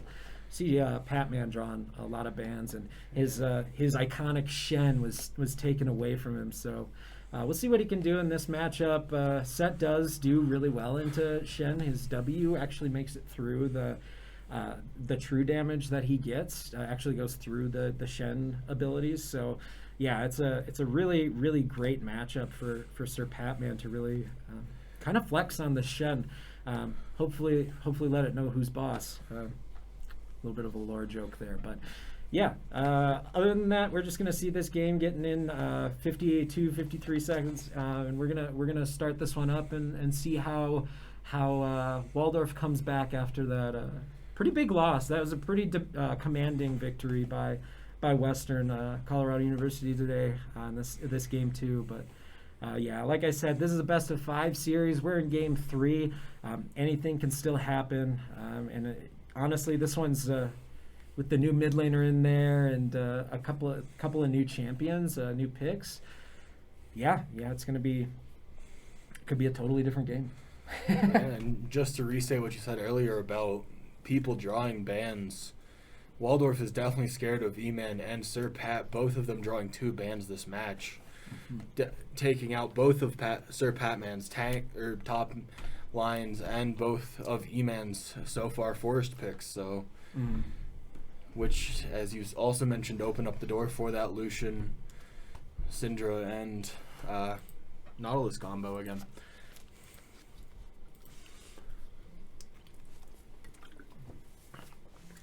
It's a cool Shen skin. Yeah, we see a couple of, and that's one thing that League of Legends always gets. I don't know how many times I have to say this. One of the best skins that they've ever come up with is this Nautilus skin. We're going to zoom in on it. Oh my gosh, and he's got Papercraft Nunu, my favorite skin in the game. All right, let's go, boys. This is a good chance to get a little bit ahead. And the Nautilus, yeah, let's look at that skin too. Zoom in a little bit. Look at that guy. Oh, I'm looking at Syndra. Whatever. You get the picture. Looks like they're gonna start 5-man together each side or each team. We could get a really big fight here, level 1. It would not be surprising if this hook lands. If they looks like they know that they got warded out. Gets the hook to land on Straight Shifty. Straight Shifty looks like he makes it out though. Either way,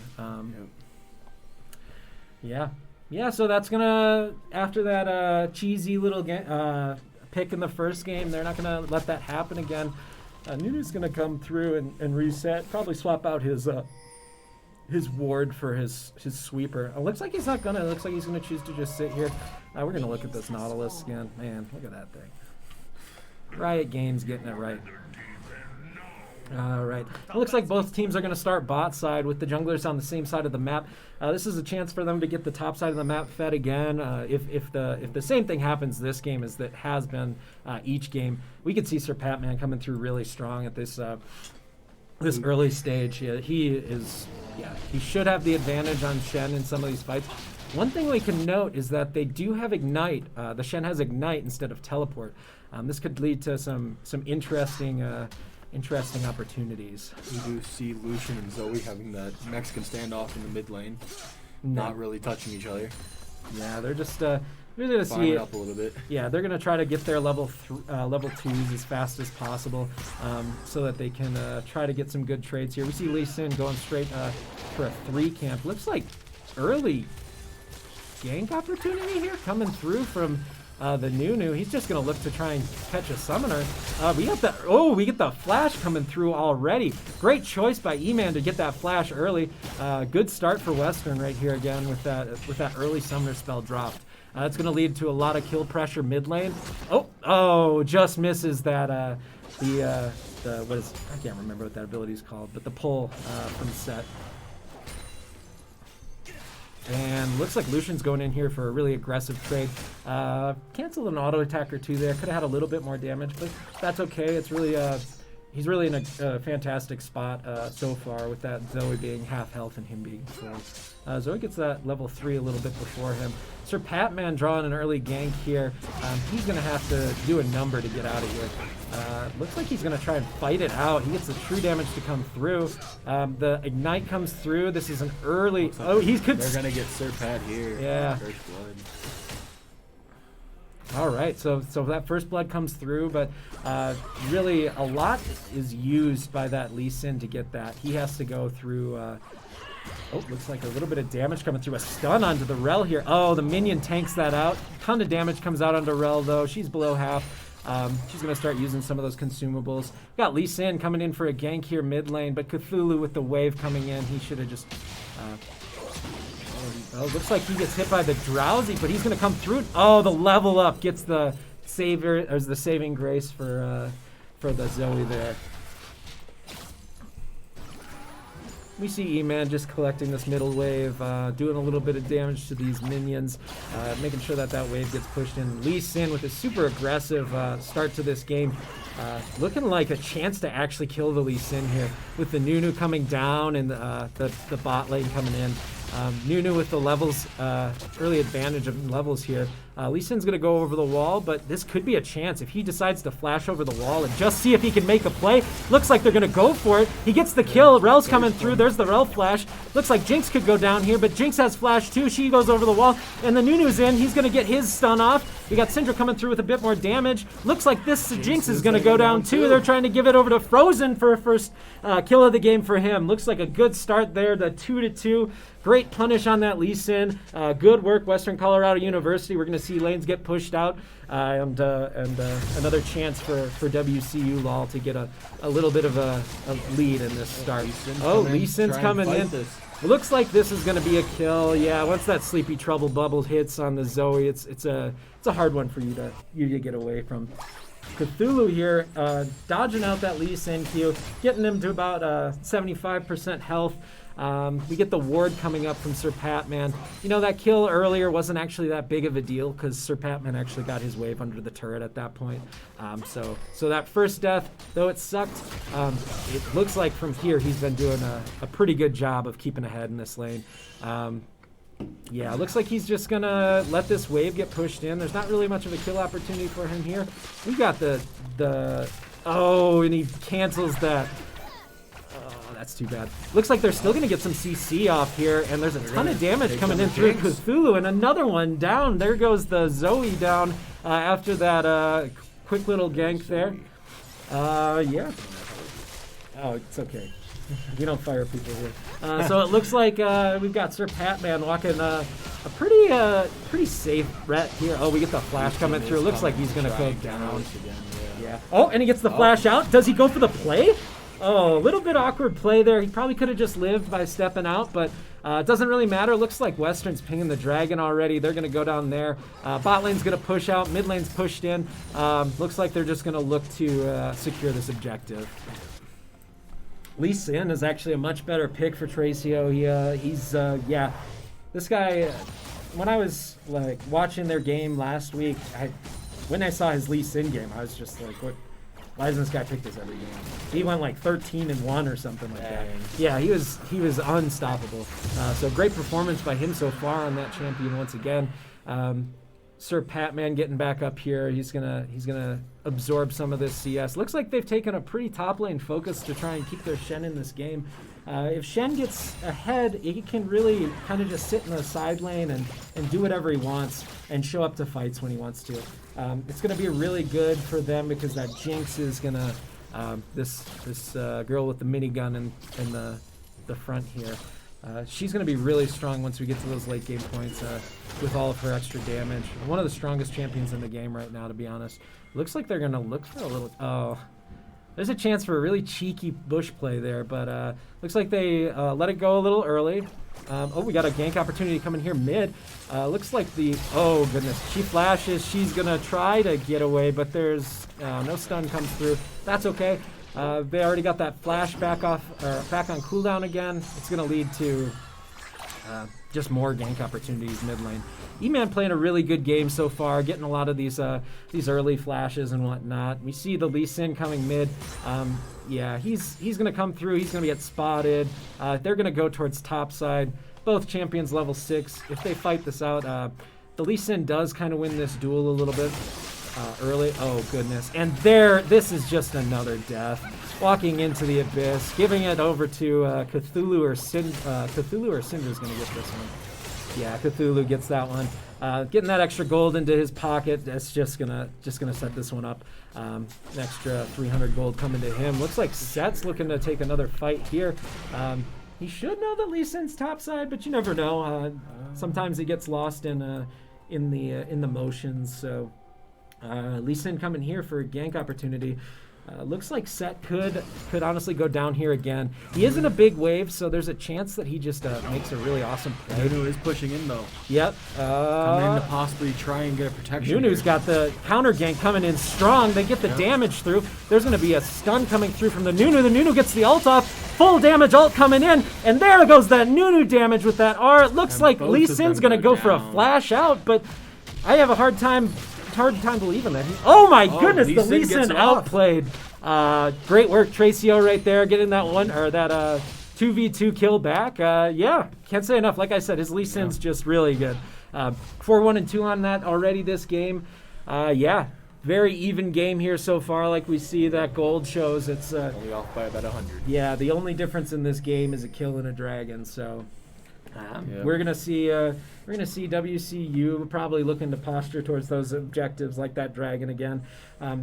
We see E-Man probably heading towards his red buff and clearing down towards bottom, or red buff and then looking for that Rift Herald. They are pinging the dragon, though. Yeah. Looks like Nautilus is going to get another... Oh. Dang. I thought he was going to get a gank there, but nothing comes through, and that's okay. Looks like Nautilus could possibly get collapsed on here, but he gets out. He's all safe. That Rel being level 6 is kind of scary, but... yeah, I think overall we're going to see a lot of movement towards this bottom side of the map. Nautilus going back down towards Syndra after that roam to kind of help him secure that wave so he doesn't get dove. They don't really know where that Lee Sin is, so things could get scary. They still do have that Shen ult up. Syndra going through with some damage. There's a chance... Oh, that minion's in the way. Looks like Nunu's coming up here, going straight for the Rift Herald. Lee Sin's seen bot. Yeah, it's going to be a really great opportunity for the Nunu to get this Rift Herald. Yeah, once again, Western taking some of these early objectives is really going to set them pretty far ahead once we get into this mid-game. The Rift Herald takes away 2 turret plates, true damage. So each one of those gives your team 160 gold. It's a pretty important objective to get. But yeah, it's looking like he might get pushed off of this Rift Herald. Yep, he's not going to be able to get it fast enough. The Sleepy Trouble bubble hits. This could definitely be a really good fight opportunity. Nunu coming over the wall. Is he gonna go for it? Yeah, he's got the bite smite combo. He's gonna take this. He got it. Oh, yep, he gets it, but it doesn't look like he's going to get enough damage through here. Oh, the miss on the Q from Lee Sin. Shen ult comes through. They get the kill, but the objective was secured. Cthulhu can actually win this fight if he plays it right with this ult coming through. Oh, and the Sleepy Trouble bubble. But he does have cleanse. He has to use it there. That clears that up for him. Sir Patman's going to push in this next wave, and looks like he might reset to be down there for the dragon. He does have his teleport coming up in, looks like, I don't know, a little bit of time, but he's right. He could give us a little bit of better spectate functions, but that's okay. Yeah.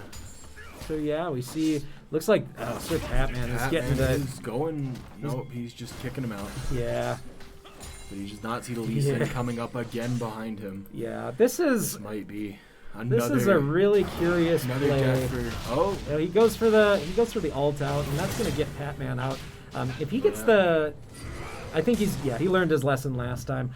He's not letting anything happen there. There's a kill going down bot lane. Whole lot of hook must have gotten a whole lot of hook that time. It looks like they're gonna take this this second dragon.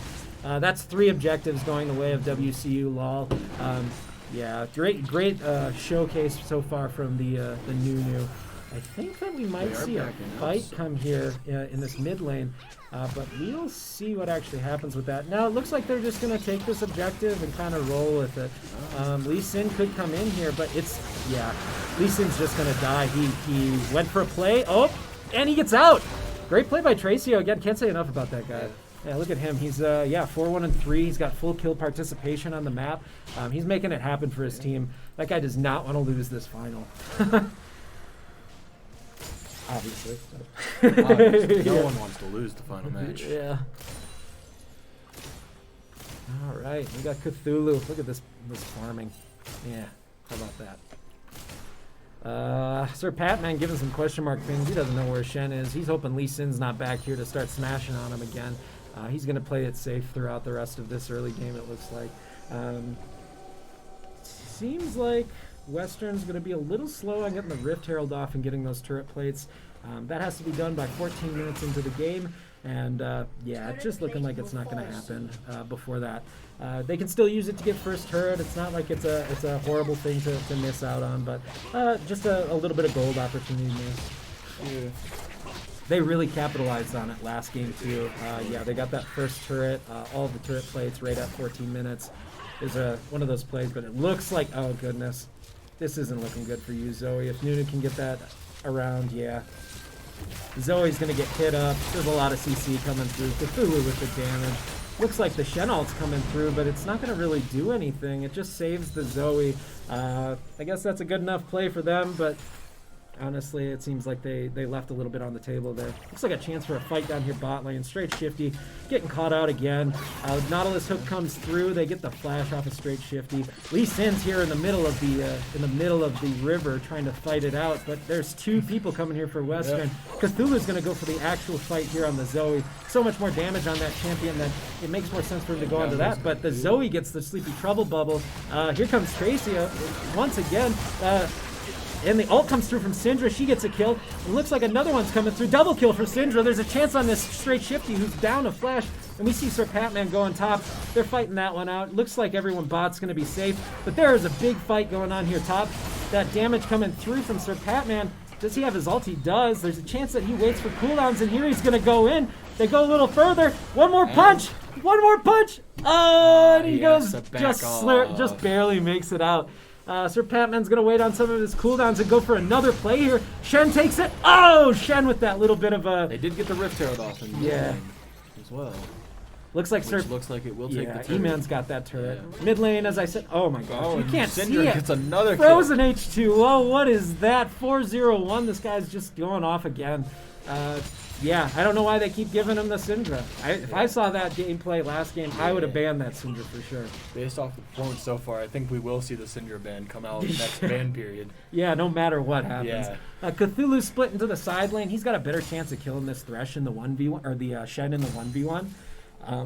Just because of the range advantage. The other good thing about having your AD carry sort of champion top lane is that he's going to get a bunch of turret damage. That Lucian's going to come through, push the waves, and get everything going.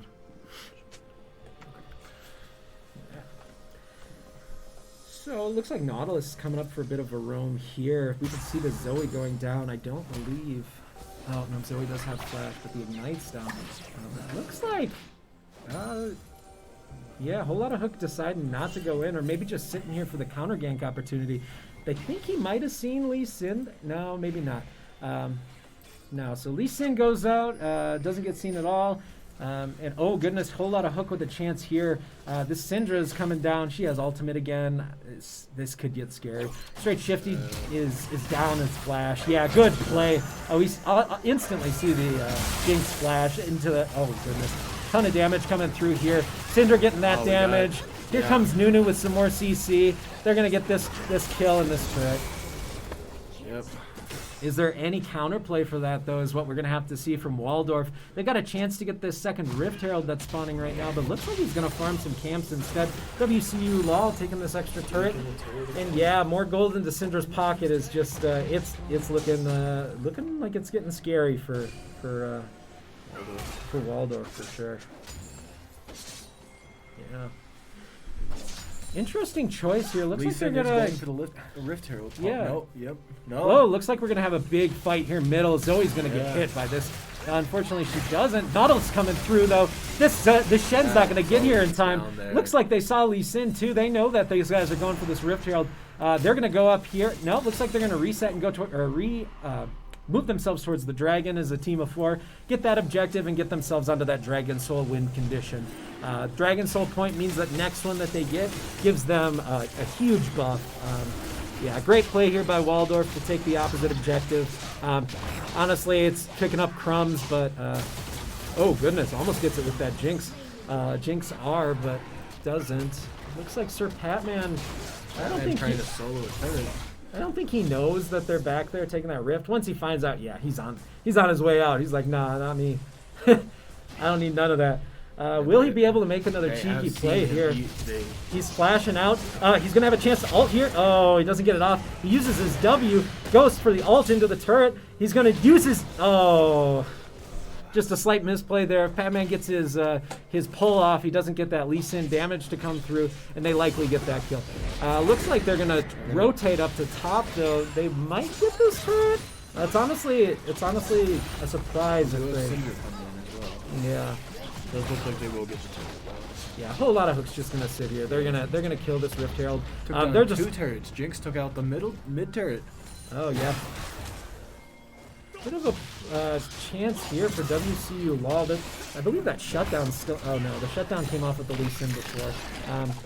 But yeah, if this Nautilus can land a hook, oh, just misses. We got Lucian down here. He's just gonna go look in at this Zoe and try to get a little bit more damage and a potential kill opportunity here. Oh goodness, he's gonna go in for it right away. Looks like he does not have his ult yet. He's gonna go in for the... There we go, Cthulhu with another kill coming in from that mid laner down in the bot lane. He's gonna clear these couple of waves, get off a good buy, and be ready to get back out on the map.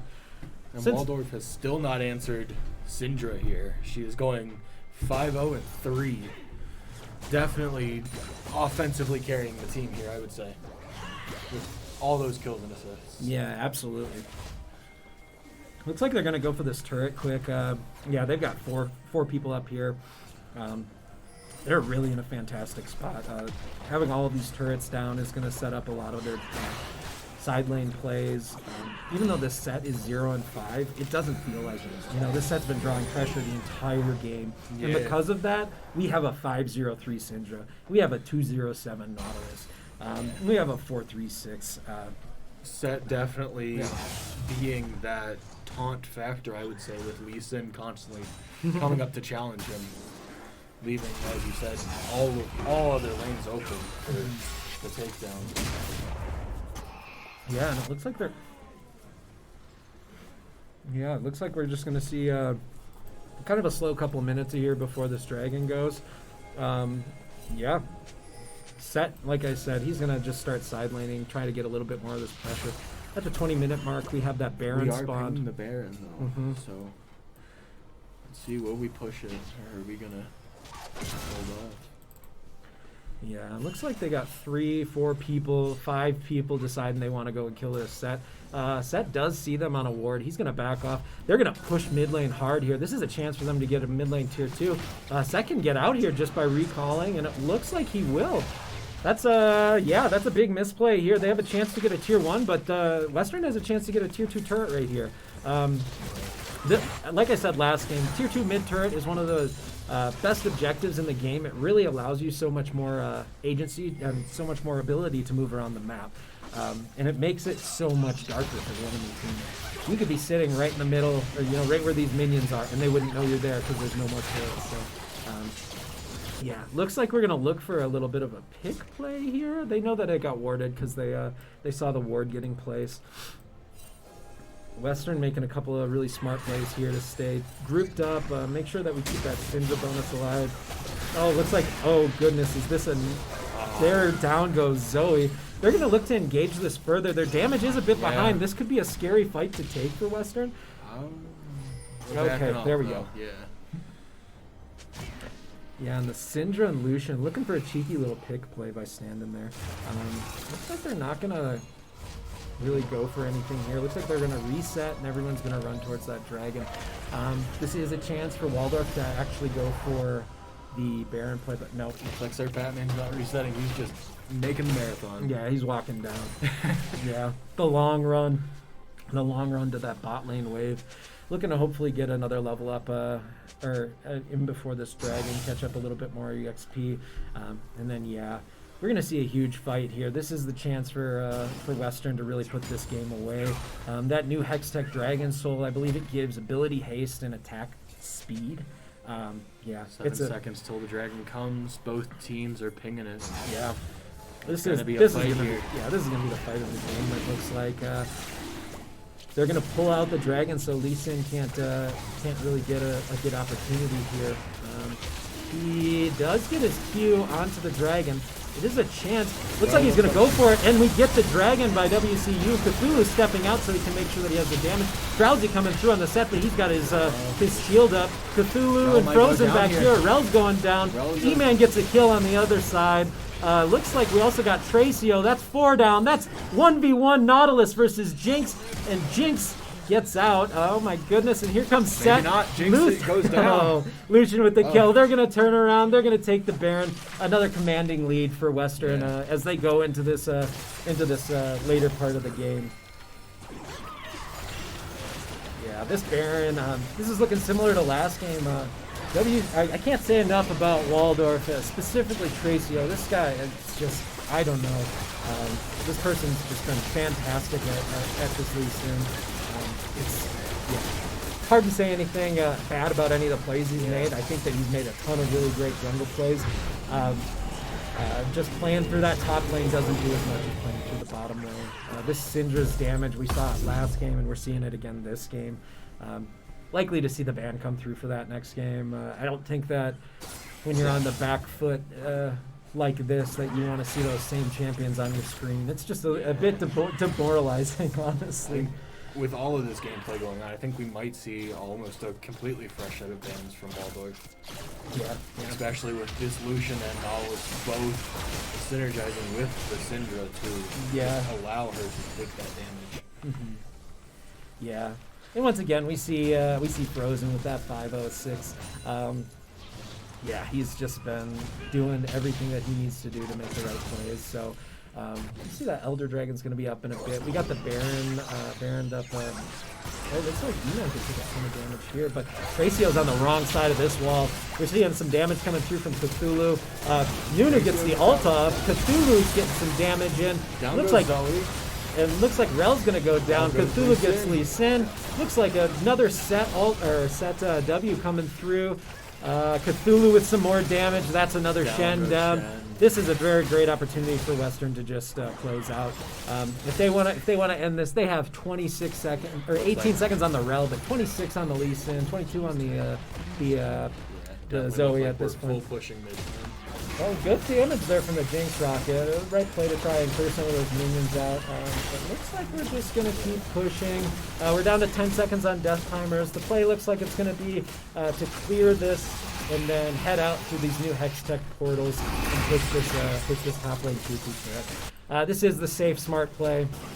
This guarantees you the most money that you can get at this point in the game. An extra 600 gold coming through from that, turret dying. Yeah. And we do see WCU almost up by that 10K gold mark again this match. Oh. This is just one of those games again. It's that 606 coming through from the Syndra. E-Man looking way more comfortable on the Nunu than he did in that first game on Warwick. I can't say enough about that. This performance that in the turnaround that he's had these last 2 games. Sir Patman, it's the most tiring thing playing top lane and just constantly being like being ganked, being dove, being killed. Like, it's so tiring, but sometimes you just got to have that the mental fortitude to just sit there, tank that stuff out, and just be ready to really perform. He has been. Even though he's down 1-5-6, his fight's going exactly how you expect it to. Double kill coming through for the Lucian, second and a kill there. Syndra adding his that 7-0-6 godlike onto the board, and looks like that's going to be the time that they close out this game. Not much that this Jinx can do with that tanky front line in front of WCU. Yeah. If I was Waldorf here, I'd definitely say get Rel out of there. She has not been any major benefactor in any of these fights, being 3 levels down on almost our entire team. Yeah, the bot lane difference. This game comes through. WCU takes game 3. Looks like it's going to be a little bit of a victory coming through from WCU with another chance to close out this series in this next game, making them the finals champions. Which, yeah. What did you think of the game? I think it was a great match. I think, as I said with Waldorf, get that Rel out of there for sure. And, of course, try and shut down WCU with that bottom path. As Syndra, I'm assuming, based on when we look at the charts, definitely has the most damage. Yeah, looking just quick at gold, we see E-Man coming through with most gold in the game. Super high kill participation. You love to see that coming through from the jungler. The bottom lane just doing really well. Let's take a look at the damage charts. And as we can see, that Lucian coming through with a ton of damage again. Syndra with second. But still. Set, though, fighting this entire game out. And, this set goes a little bit awry because of all those ganks. But, honestly, all that pressure that was absorbed is fantastic. You love to see that. What's damage taken, damage healed look like? Let's actually do... is it just damage taken? Damage taken right there. It's that one. Oh, goodness. Yep. He can't see. Definitely Nunu taking the most damage. But can't say enough about Tracio. Yeah. This person just did such a fantastic job all game long. Last game, 2 on the Graves. Had a really good performance in that early game, trying to keep the team together. Sure. Just going to take a little break here and get back to the break in between games 3 and 4 now. Yeah. Goodness. I guess I'm a bit tired, but now we're gonna take a look here at game 4, and we'll catch you back with possible match point for Western. Yep, absolutely.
If I want your opinion, I'll beat it out of you.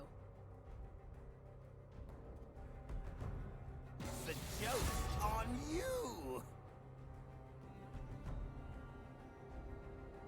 You lose. Their fear is wise.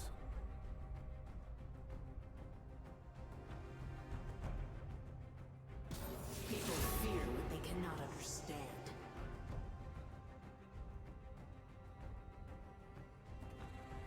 That just goes to show you you're nothing but a whiskey delta.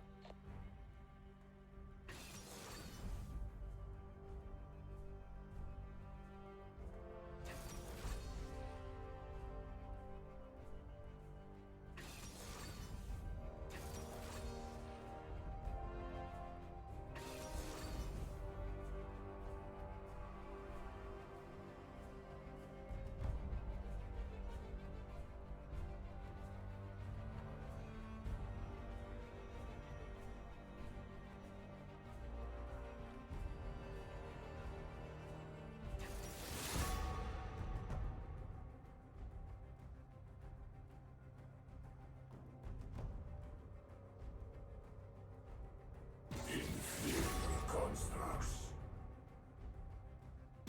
So when I say.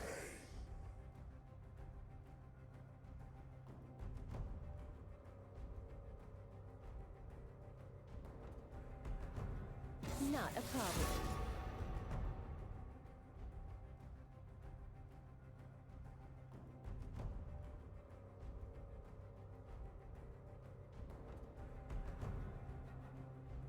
Impure fools.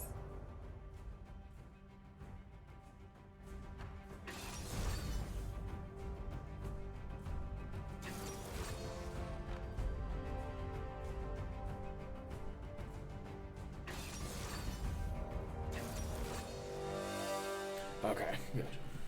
All right, everybody, and welcome back to Game 4. This is a match point game for WCU as they go into this. Yeah, we can see right away with the draft. There's a big changes in draft by Waldorf after that last game. They did decide to get rid of that Syndra and really take away that super powerful bot lane that Frozen's been playing. They did flex Lucian mid lane again, but this time Lucian will be going bottom lane with Frozen. H2O. Yeah, I've seen him.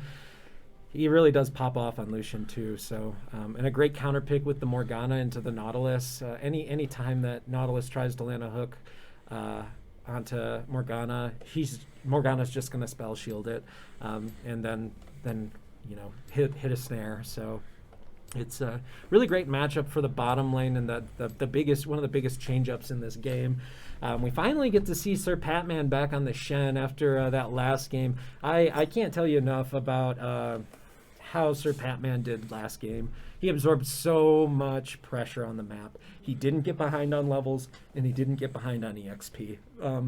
We do see Monarch, though, going with that reversal of the roles from last game. Let's see if that might pay off. Maybe not. Yeah, no, that's a... I don't know. It seems like it might be one of their good picks, something they feel comfortable on. So, yeah, we're going to see how that set comes through. The Volibear is something that's been banned all night by WCU. Yeah, as I said before, Tracio really likes those Predator-style champions that can really just sprint at you, stun you, and then let your team do all the damage. We also see a bit of a change here with the mid lane Akshan. I don't think I've ever seen an Akshan do good. I think that's just the way of the champion, kind of. I mean, it wins games. I guess it's played by a lot of high-level and high-elo players, but yeah, those people get paid millions of dollars to play the game, so it's a little bit different sometimes. Yeah, once we get to those high mechanic champions or those more difficult champions in these games. A lot of CC coming through from the western side of things, though, with the crowd control, with the Shen Taunt, the Trundle Pillar, the Cassiopeia ult, and Miasma Field, and then the Morgana with her snare and then her ult.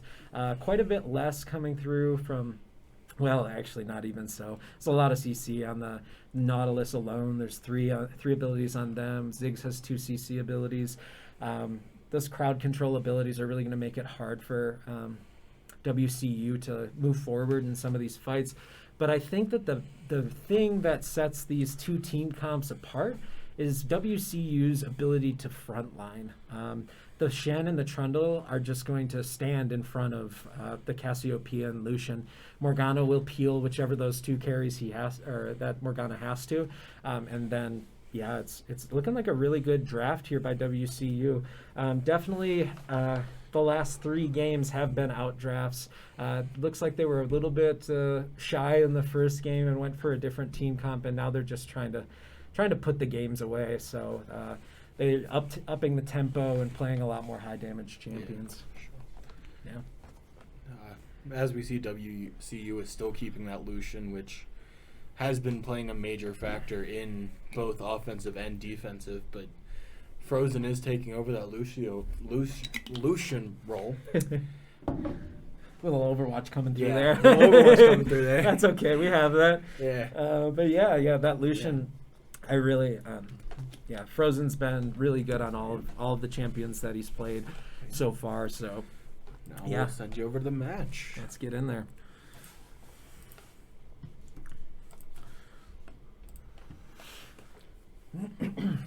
What cool skins do you think we're gonna have this game?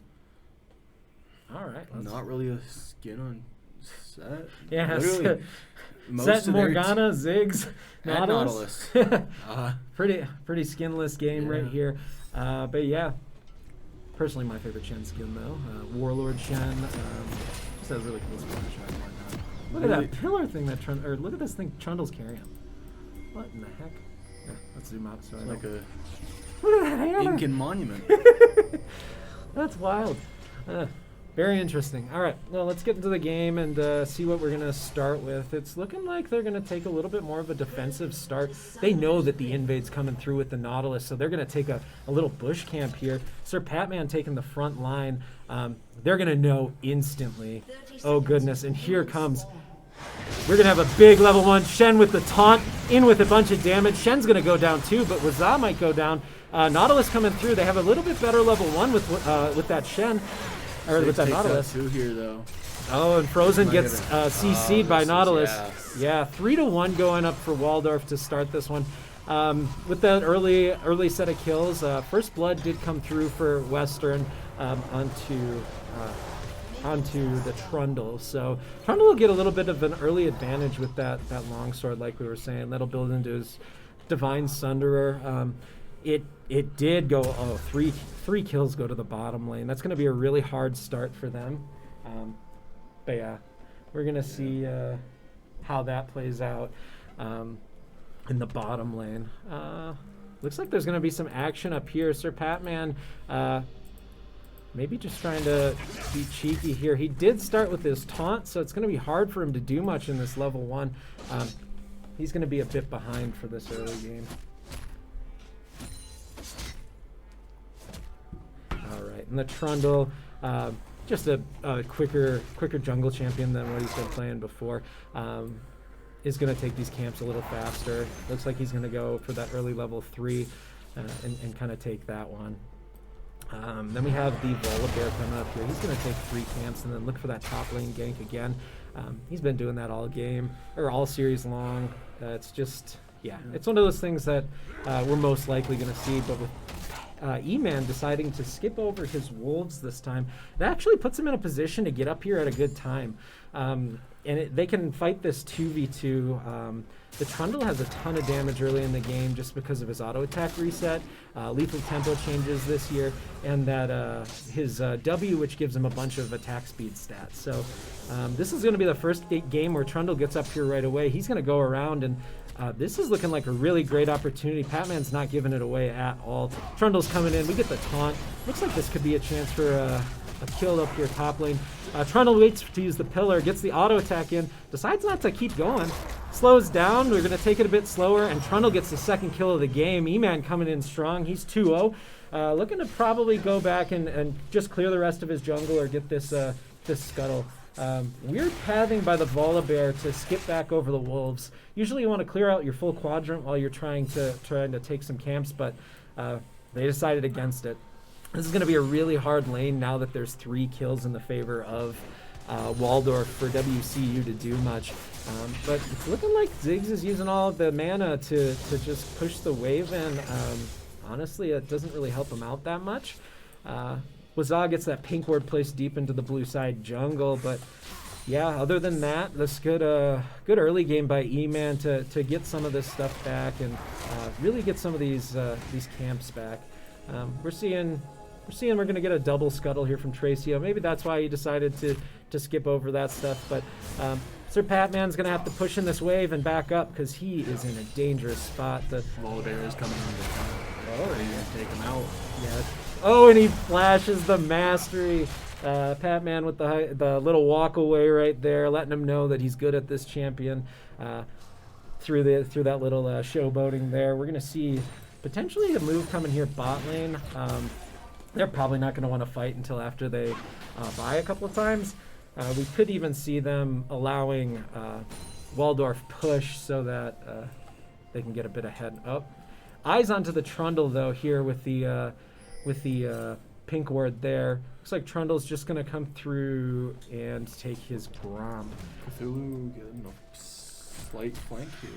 Yeah, there's another big fight top. Pat's not really getting the good side of these fights right now just because of this set being a bit ahead. Just early game set's a stronger champion than Shen. Looks like they're going to go for this gank opportunity. Could lead to something with this. If a whole lot of hook leads or hits the snare, nothing happens there. Looks like they're going to just, with both of the junglers bot lane, likely just to back off. But they're waiting to see, and it looks, yeah, he's going to walk right into him, and Trundle's going in right away. He's just like, you know, we're out of here. I don't want to be here anymore. Morgana's in an interesting spot with a chance to... Oh, the spell shield comes through.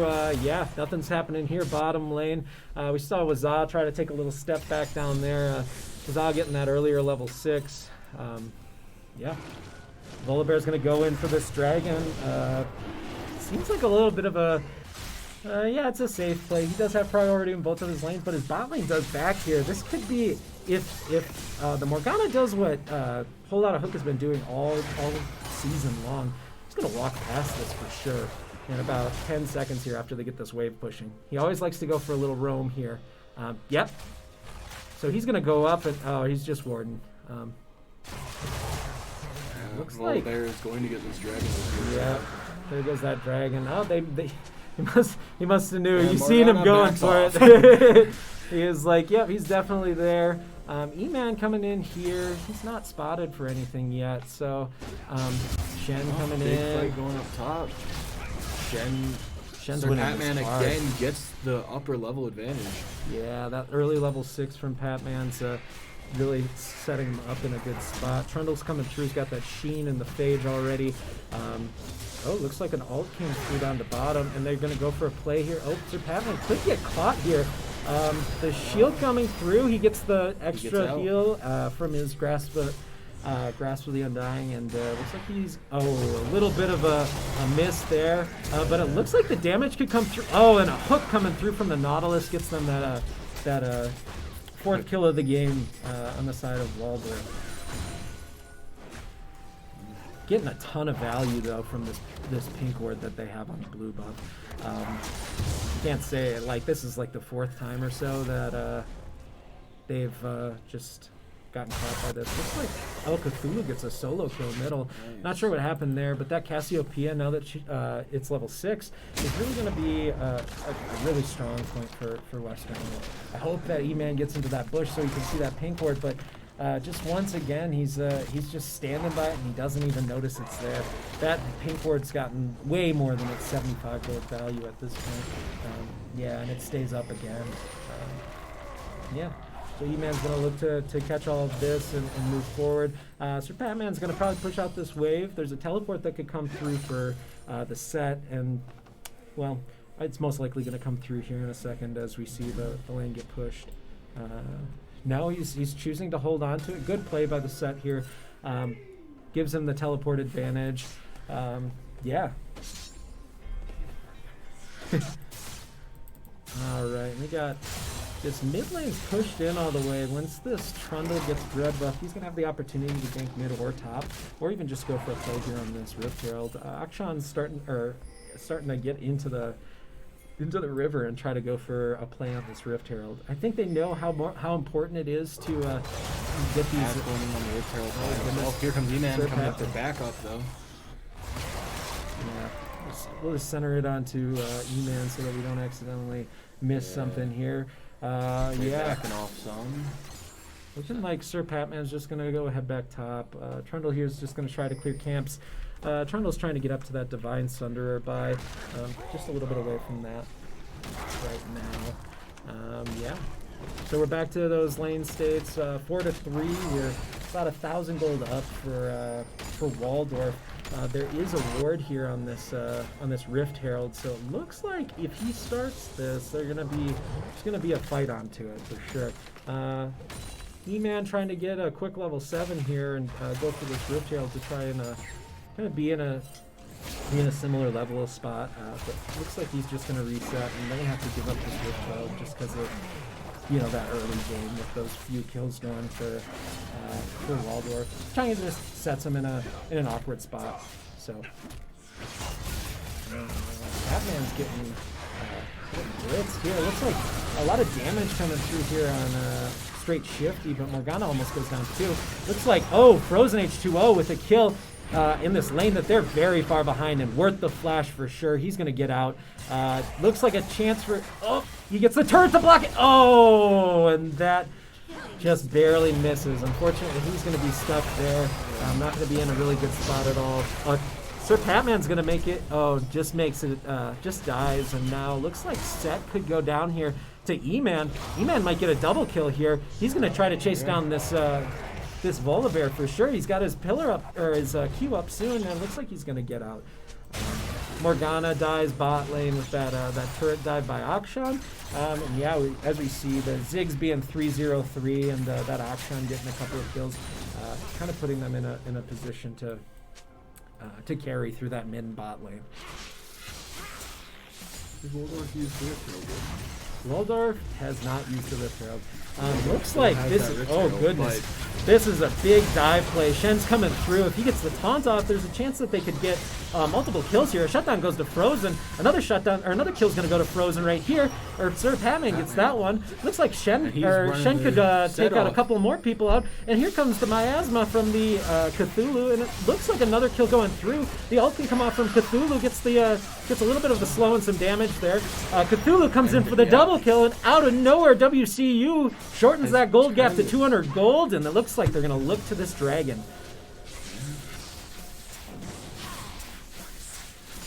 What happened? I don't know. Waldorf just gave up a massive fight there, I'd say, and Western completely took advantage of it. Yeah. It's a bit of a misplay to do that turret dive against a Shen. Great play by Sir Patman. Holding that Shen taunt as long as he did was really the difference that made that in that dive.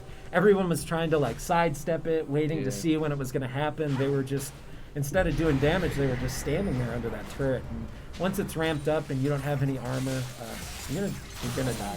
It's just the reality of it. Volibear gets the first turret with the Rift Heralds down bottom lane and the Ziggs. So, yeah, they stop it from getting the second charge. So definitely a lot of value on that Rift Herald. Gives them a few hundred gold lead.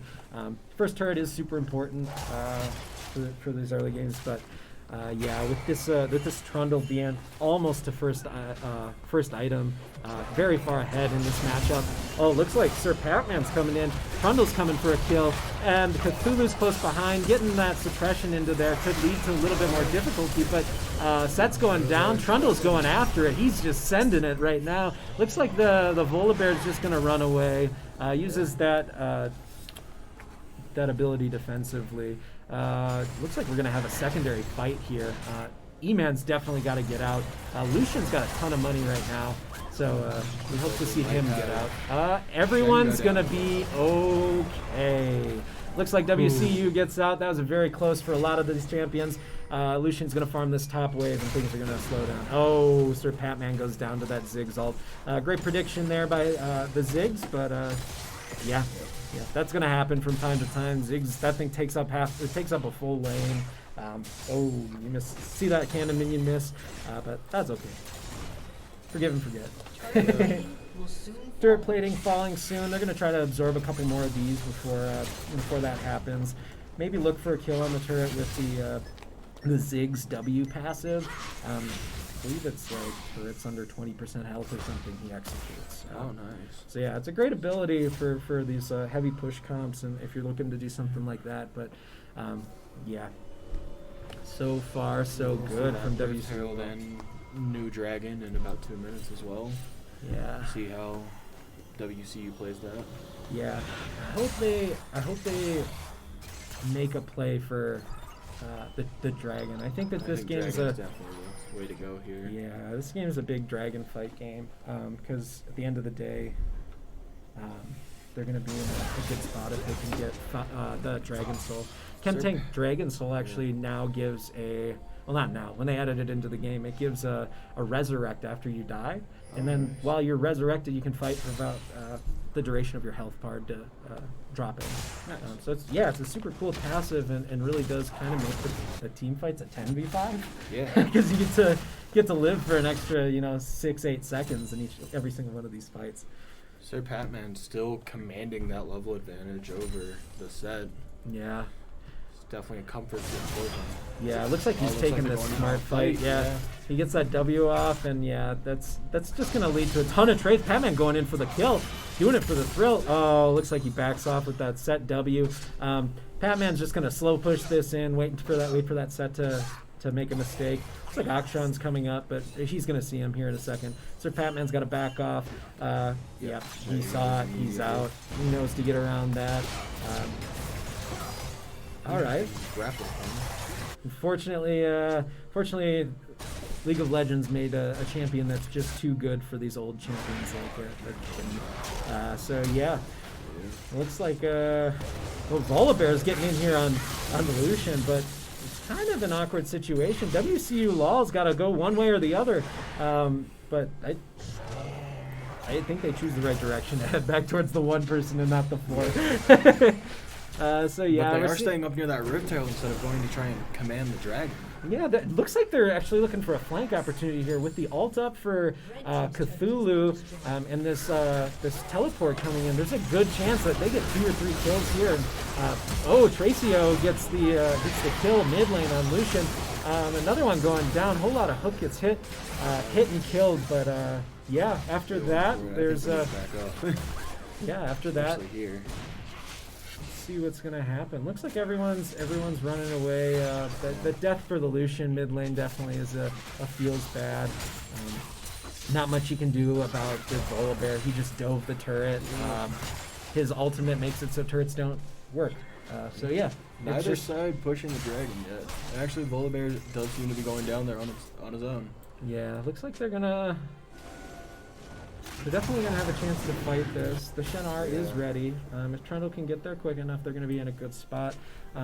Trundle coming through with the Divine Sunderer build and everything like that is going to be in a really, really strong spot. We see that Ziggs using the W and just getting the kill.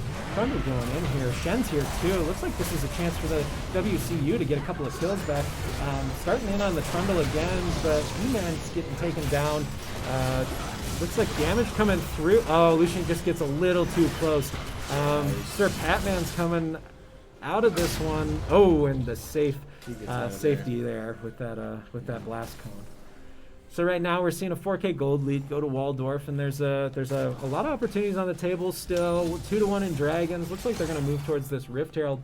One thing that we haven't talked about yet is how well the Cassiopeia and the Shen scale. Yeah, Shen's going to get so tanky, it's going to be hard for anybody to do any damage. We already see that Sunfire Aegis is going to come through here in a second. Cassiopeia is 5-0 in 1 right now. Cthulhu just turning it on again. Oh my goodness! Red And team whole lot stole of the Hook rift just out. snipes that with the Q. Oh, that is so embarrassing. You have to wait for your junglers. You have to wait for execute damage. I can't believe they just let that happen. It really is like that was a chance for them to close this game out. Yeah. With these tier 2 turrets giving 600 damage, They it's just might send the Rift Herald bottom lane as well. Or nope, they might be taking it back to mid. oh goodness. And here comes there goes they're Wazah. taking He is mid dead. Here comes Volibear though, coming in, Coming in hot with those Predator boots. and moving then quick. takes off back towards the side. It's like, no, I'm sorry. Yeah. Backs up. Volibear did not want to take the pretty well. Yep. He is in his jungle right here, as you can see. With this Trundle is new- going in for the fight though. Yeah, they can't see each other yet. It looks like here, yeah, the Volibear's going to get in here. Volibear's Most likely going to going die. Trundle comes in, and the Divine Sunder, is it enough? Looks like that. Oh, the Ziggs damage comes through, but Nautilus goes down Yeah. too. 1-to-1 trade. Yeah. Not bad. We take those. Yeah.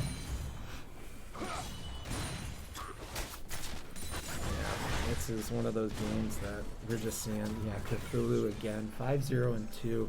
That's just, yeah, he's in a really great spot to carry this game. Looks like. And that brings us to a major question for Waldorf. How do you counter someone that just can pick up almost any hero and Yeah. 5-0-2 Seriously, he's shown up on every single one of his picks. The Lucian that he's been Yep. playing these other two games is You he's just been the best person in each of these. Volibear in. Oh goodness! And here's a play that this champion just makes day in and day out. One kill going down. Looks like they're going to get another one here on this set without anything coming through back for him. Volibear does back off though. Yeah, but Baron's coming up now, and there's a chance that they could go for this. The Cassiopeia does tons of damage to the Baron, so if they want to try for something like this in the next 25 seconds while they have two people down and no teleports, there's a really good opportunity. Oh goodness. Please, Cthulhu, do not give up your shutdown. He's not looking to, but he's going to go down here. There's nothing you can do about that. Steps a little bit too far forward. Volibear gets to come back to life because of that. Yeah. Hard to make any plays against the... Sir Patman is soloing that top line turret though. Yeah, we might see that go down. If he had demolished that would probably be a turret kill for them there. But honestly, this is really good because all of these guys are getting free farm in their lanes. The Lucian just farmed, 2-3 waves for free. Didn't have to worry about any issues there. The Akshan's actually trying to steal the blue buff here, but... Trundle and Morgana just staying up there. Yeah. And Morgana again with the Q snipe for another... What is he doing? He steals that one too. Holy mackerel. No one's going for Baron yet. Yeah. Not a lot to do. We're getting those question mark pings on it, but nothing's happening there. Yeah.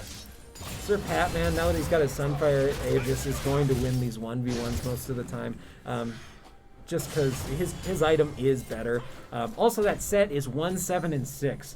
A lot of deaths coming through for that. The real shining point this game on... Set, possibly trying to take on the... Oh, he can't fight that alone. Probably not, but... Maybe he's looking to duke it out, though. Yeah, see if he can get a pick there. Yeah. We do see WCU setting up to get that dragon. Yeah, It's coming in 20 seconds. Yeah, this early setup is fantastic by WCU. Yeah. Waldorf had it, and then they just gave up on it for some reason. I Yeah. was watching that on the map. Yeah, they had all those wards. WCU comes through, clears them out, and gets the dragon. front of this objective. Looks like they might be going for a snipe, though, on it. Or maybe they're just trying to pick the fight there. This is a good opportunity as long as they can keep Cthulhu alive. In a world where Cthulhu dies, they most likely lose this. We see the Trundle coming in, though. Oh, goodness. There's a kill opportunity. Volibear diving in deep. Wazah gets the kill on a whole lot of Hook. Cthulhu comes through, gets another kill there. You gotta step out of there, Frozen. Oh, goodness. Trundle gets the kill. WCU takes the dragon. Yeah. There we go. Yeah. Yeah. That's 2-2 on Dragons. Yeah. That's 3 kills up. We're down 1,000 gold. Yeah. Like I said, Cthulhu, I believe, got another kill there. Yep, Cthulhu did. So did Frozen. So did the Trundle. 4-to-1 trade daring kills for in favor of WCU, which was really nice. Yeah, that's it's a really good spot to be. This Sir Patman should definitely just back off. Not worth it to accidentally lose some gold here. Just reset. You can be to any fight that you want to be. Volibear. Yeah. Four-legged it in. Four-legged it. I like that. Volibear is definitely on his way. They're going to look to secure that Scuttle Crab. Things coming out on that Baron. This is the only objective on the map Looks like right we now. are pushing Baron, possibly.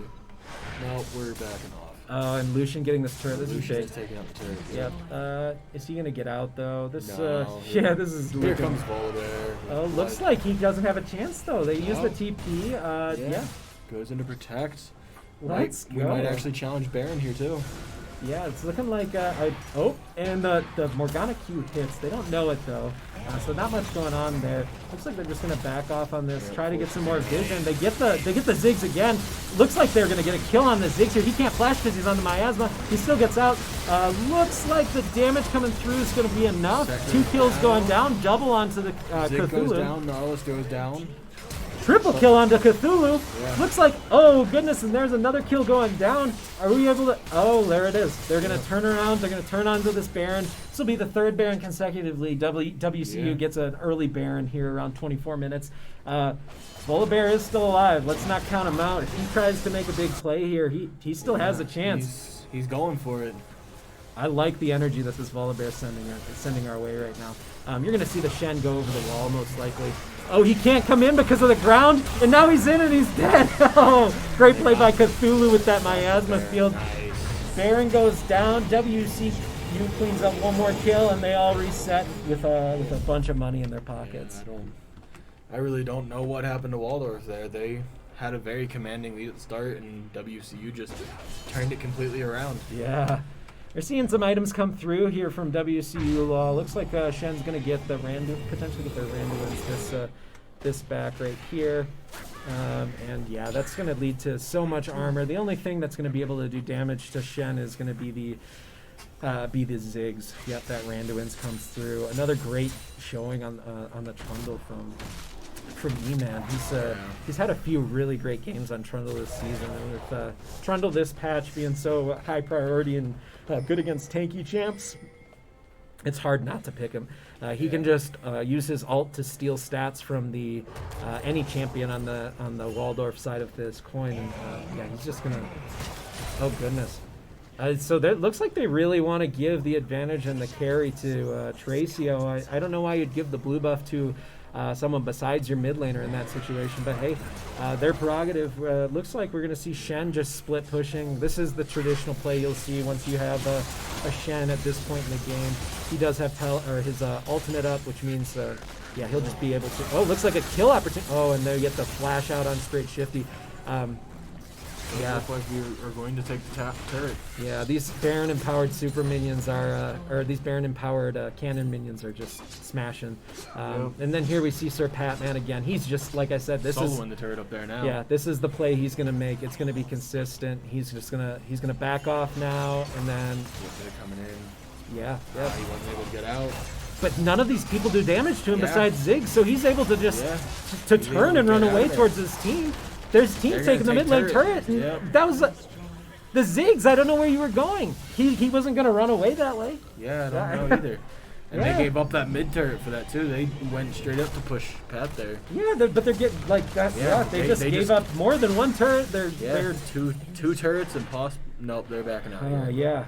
That's wild. I Oh, they're can't going believe for they the give that. set. They're going to try and take out the set with a Yes. very cheap pick off for the side. Yeah. Set Great gets back ward to his here. team, though. Bunch of value coming in from that because of the shroud.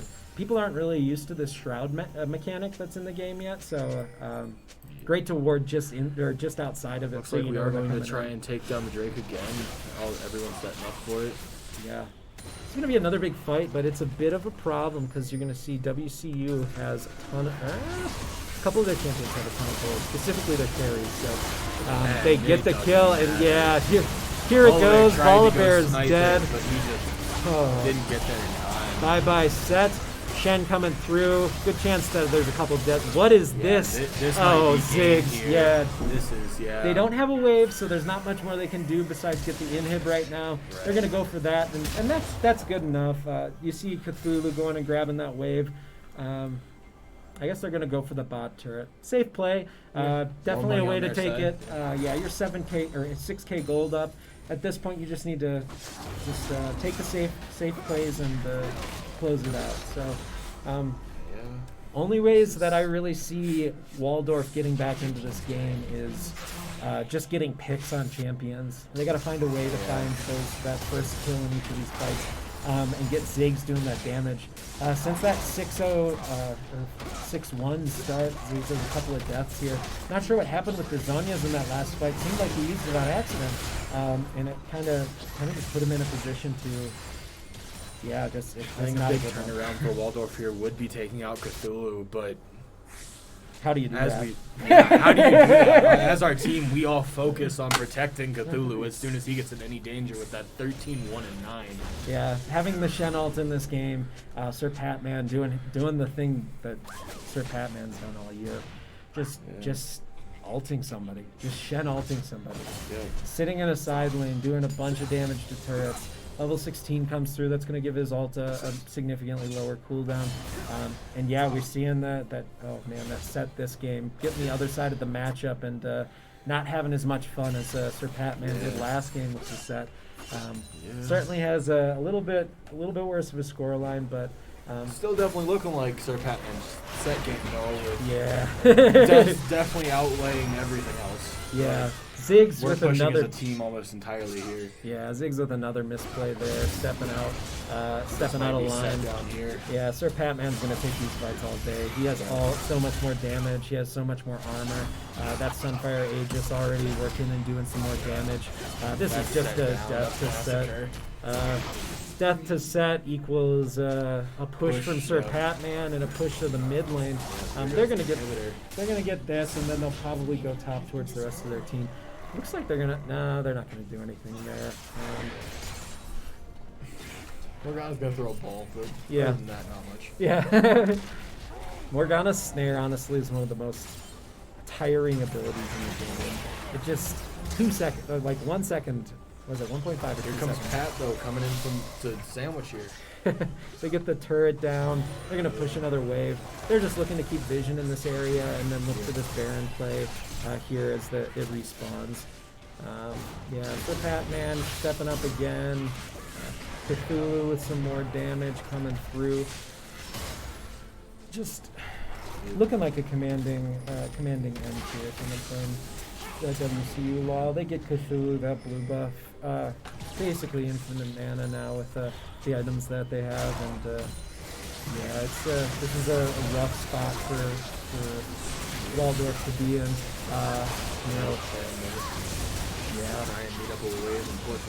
Yeah, they're gonna probably get one more good reset off, take this slow, make sure that they spend their money.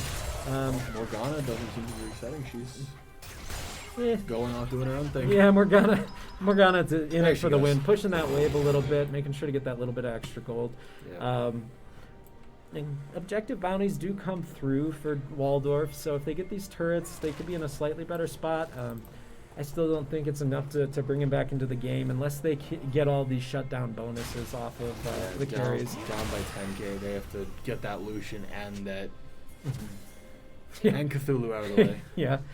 That's a big way they can win this game is if he goes, actually this fight right here, if he gets in on that, poor Volibear, there's just nothing you can do into this matchup. Oh, wait. Yeah, this is just, they're choosing to die here. This is, yeah, there's Cthulhu's damage, there's Frozen's damage. And it's a 5v1. Looks like they might look for this dragon, they might just end. Great decision here by Sir Patman to take these turrets. Looks like a fight's going on here, and there we go. Frozen H2O with the question mark ping after the kill there. Then we see this Ziggs coming through. He's going to try to wave clear these two super minion waves out, but Sir Patman doesn't care about the damage. Frozen's coming in. Frozen H2O gets the kill on that turret. This is game. WCU wins the final, it looks like. After a great season and a great story between these two teams, WCU finds a way to win it. Yeah, can't say enough. A 3-1 victory nowhere, from yeah. the guys at WCU. Yeah, commanding lead. We'll just take a quick look at the damage charts before we. I know we're gonna do a couple of post match interviews with Mountaineer of the Day and with the captain of the team, just to make sure that we're giving them all the recognition that they can get because they deserve it. What another great game by E-Man, coming through at the 8-4-16. Really great kill participation. Cthulhu keeping Cthulhu just offensive wrecking ball. yeah. Since game one, I think since that Baron or that dragon Yeah, fight game for one, sure. he's just been angry. Yeah. Just with the damage he's done in each of these following games. Let's take a I quick think look at our the graphs. gonna Oh, and actually a ton coming through Frozen from the taking Lucian. the main damage. Dang, Frozen's been electric all Yeah. season long. I keep saying it. He's like, if he wants to keep playing League of Legends and he wants to keep getting better, he's just going to. Yeah. Every single one of these players has had a fantastic season. We're going to take a short break, get a couple of people ready to be interviewed. Once again, I forgot to show you all the damage charts, but that's okay. We're going to get right into like I said, the break and get the Mountaineer of the Day going. Yeah.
Yes,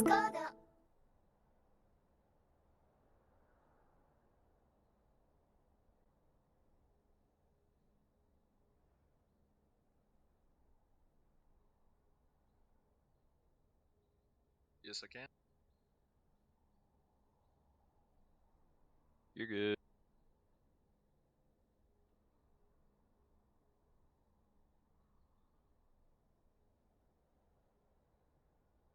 I'm here.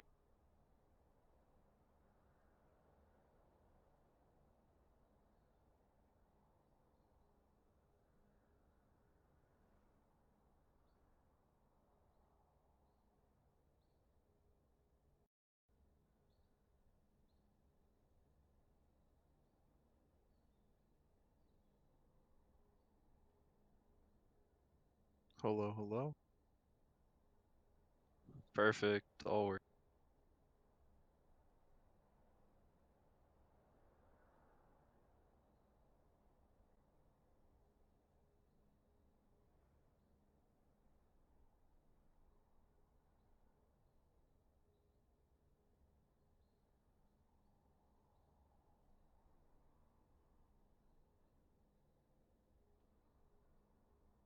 Doodle.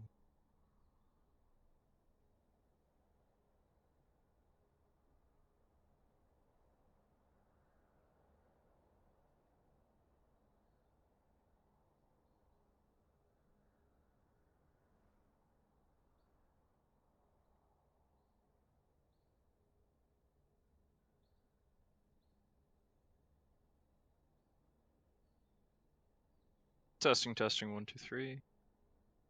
Perfect.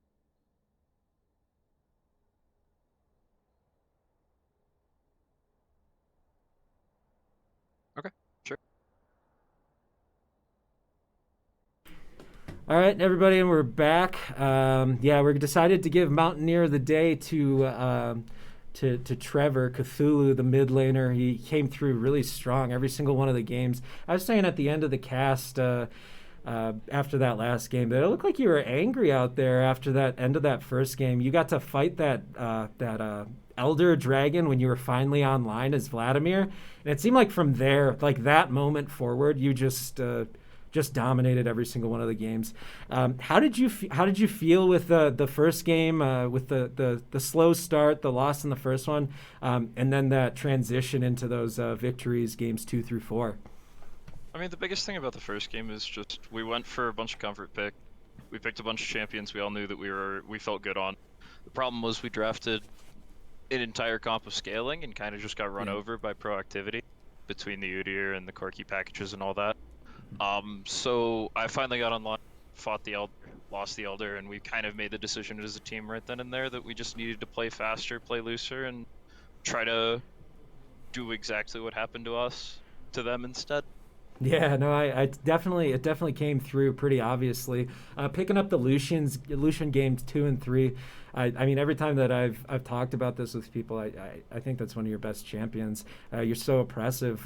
I don't even know that. I mean, and obviously in the end, it was a big pick, a big draft difference actually. When did you start playing Lucian mid? Is it something that you're just really comfortable on? Talk more about that. I picked Lucian up originally as a top laner, I think, back in season 7. Yeah, back in the good old days. Yeah, back in the good old days. Pre-season 7, I took the push, started taking the game seriously, and went from Gold 5 to D4 over that preseason. And I picked up Vlad, Jace, Lucian, Urgot then, and have kind of just been playing those champions primarily since then. And I've just added to other things to it between Ori, what else? Ori, Zoe, a couple other things.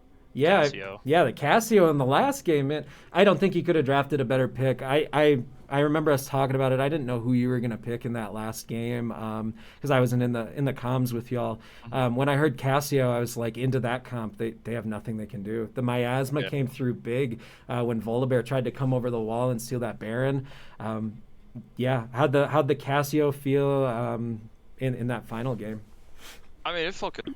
Cassio was a huge pick there. We were debating on whether or not we wanted to flex the Cassio bot lane and have another Lucian mid, but we felt like Lucian would have done better into the Ziggs overall, and I held my own against Akshan, so it was fine. But yeah, the Casio was just huge. There was too many tanks, not enough dive. I just got to play the game with a black shield the entire time, and there's nothing they could do. Yeah, yeah. At the end of the game, there, when they all tried to, Tracio, their jungler, that Volibear tried to come in with that final play, and as soon as he walked up, I saw the black shield into the Zanyas, and I was like, well, that's game. He can't do anything. Was Nautilus ult too? Yeah, exactly. Yeah, I was like, why did he Zanyas? And I was like, oh yeah, because he would have still died. There's still enough CC and damage coming through. I was scared that the Nautilus ult would break the initial black shield, and then I'd just get one shot by volley or Ziggs or something. But it ended up being fine. Yeah. How did you keep your mental straight after the start of that game? Started off like at the beginning, I think it was 3-1. They got that early couple of kills because of that level 1 Nautilus with all the CC on the passive. How'd you keep everybody in the game? How'd you maneuver that one? I mean, we'd had a really good 2 games before that. We cleaned both those games up super easily without having to go up in the invade or anything. So it was mostly just we got a longsword on our jungler. I think that was who got the initial first blood was Eon Trundle. Yep. And we snowballed the top advantage and just played our lanes the same way we would have anyways. Cool. The biggest threat was the Ziggs, and the Ziggs kind of went huge in the early game, but he got 2 kills in the initial invade and then like 2 or 3 more in the first 10 minutes and then never did anything else the whole game. Yeah, I felt bad for him. At a certain point, there was one fight where he Zonya'd, and he just must have accidentally clicked it. Yeah, I think I know what you're talking. Yeah, it kind of is the fight that ended their season, which is a feels bad moment. But I just wanted to congratulate you again on being Mountaineer of the Day. You had a fantastic season, Trevor. It's clear that you outplayed a ton of people. The Lucian picks have been really hype. I don't think I've ever seen a champion that you played that just wasn't fantastic. So keep up the good work. We're going to end the interview here, and I'm going to go get E-Man so we can do an end-of-season captain interview, and we'll be back in a minute. Yeah, absolutely. Cool.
All right, so bringing in E-Man for the finals, captain.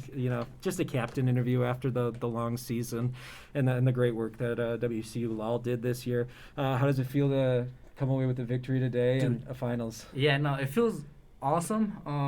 When I joined this program a year ago, we were competing in the CSL Star League, which pretty much means that we were competing against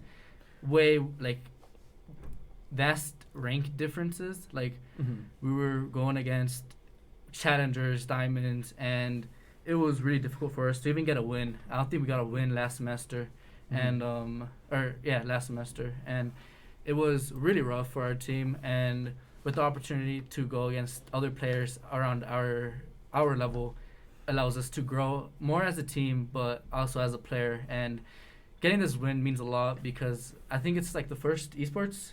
Yeah.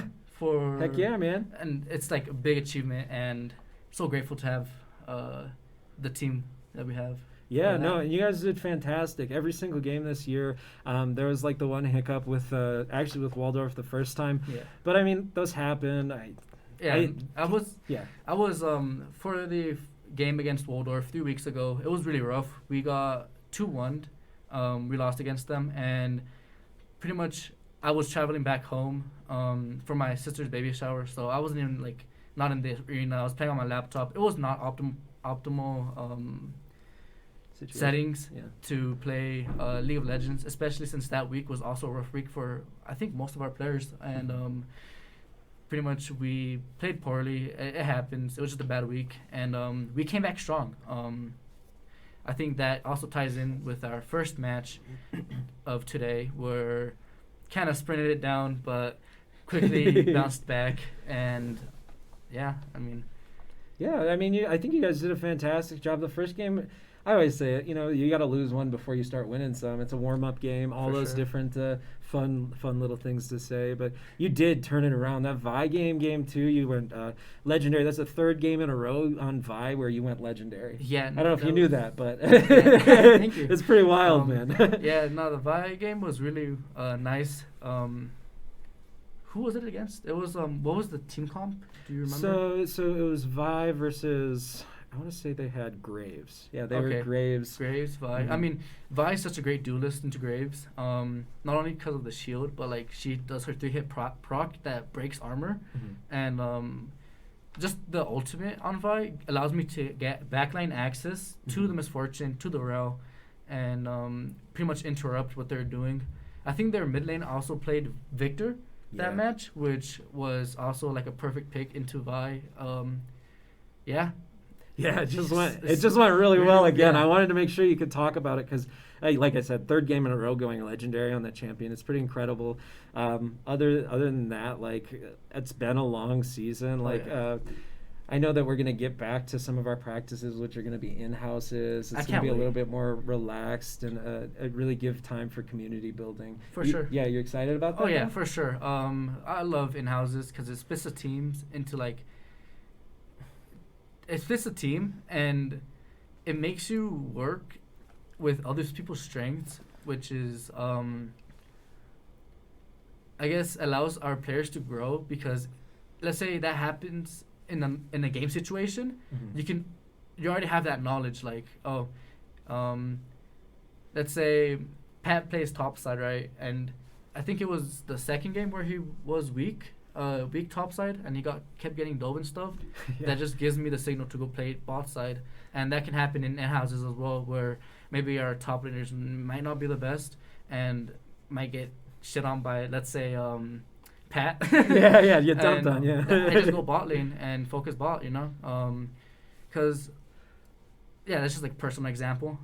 But I think in houses is a really great opportunity for our players to grow. And I can't wait for in-houses. It's going to be a lot of fun. I actually get to get into some of those games, which is awesome because it's fun to be on the sidelines, but the reason I coach the game is because I enjoy the game. So of course. It'll be fun to get into those again. I think you guys had a great season. I'm really glad that I got to coach y'all and kind of ride along on that journey, man. For sure. But a big win for WCU Esports, our first NECC finals victory. Had a couple of close ones with the Overwatch B team, but after a really good season from WCU Law, we're gonna sign out. Thanks again, E-Man. Of course. Thank you, viewers, for sticking around, and thank you, Coach Heron, for coaching this season. Yeah, dude. Yeah. All right. Sweet.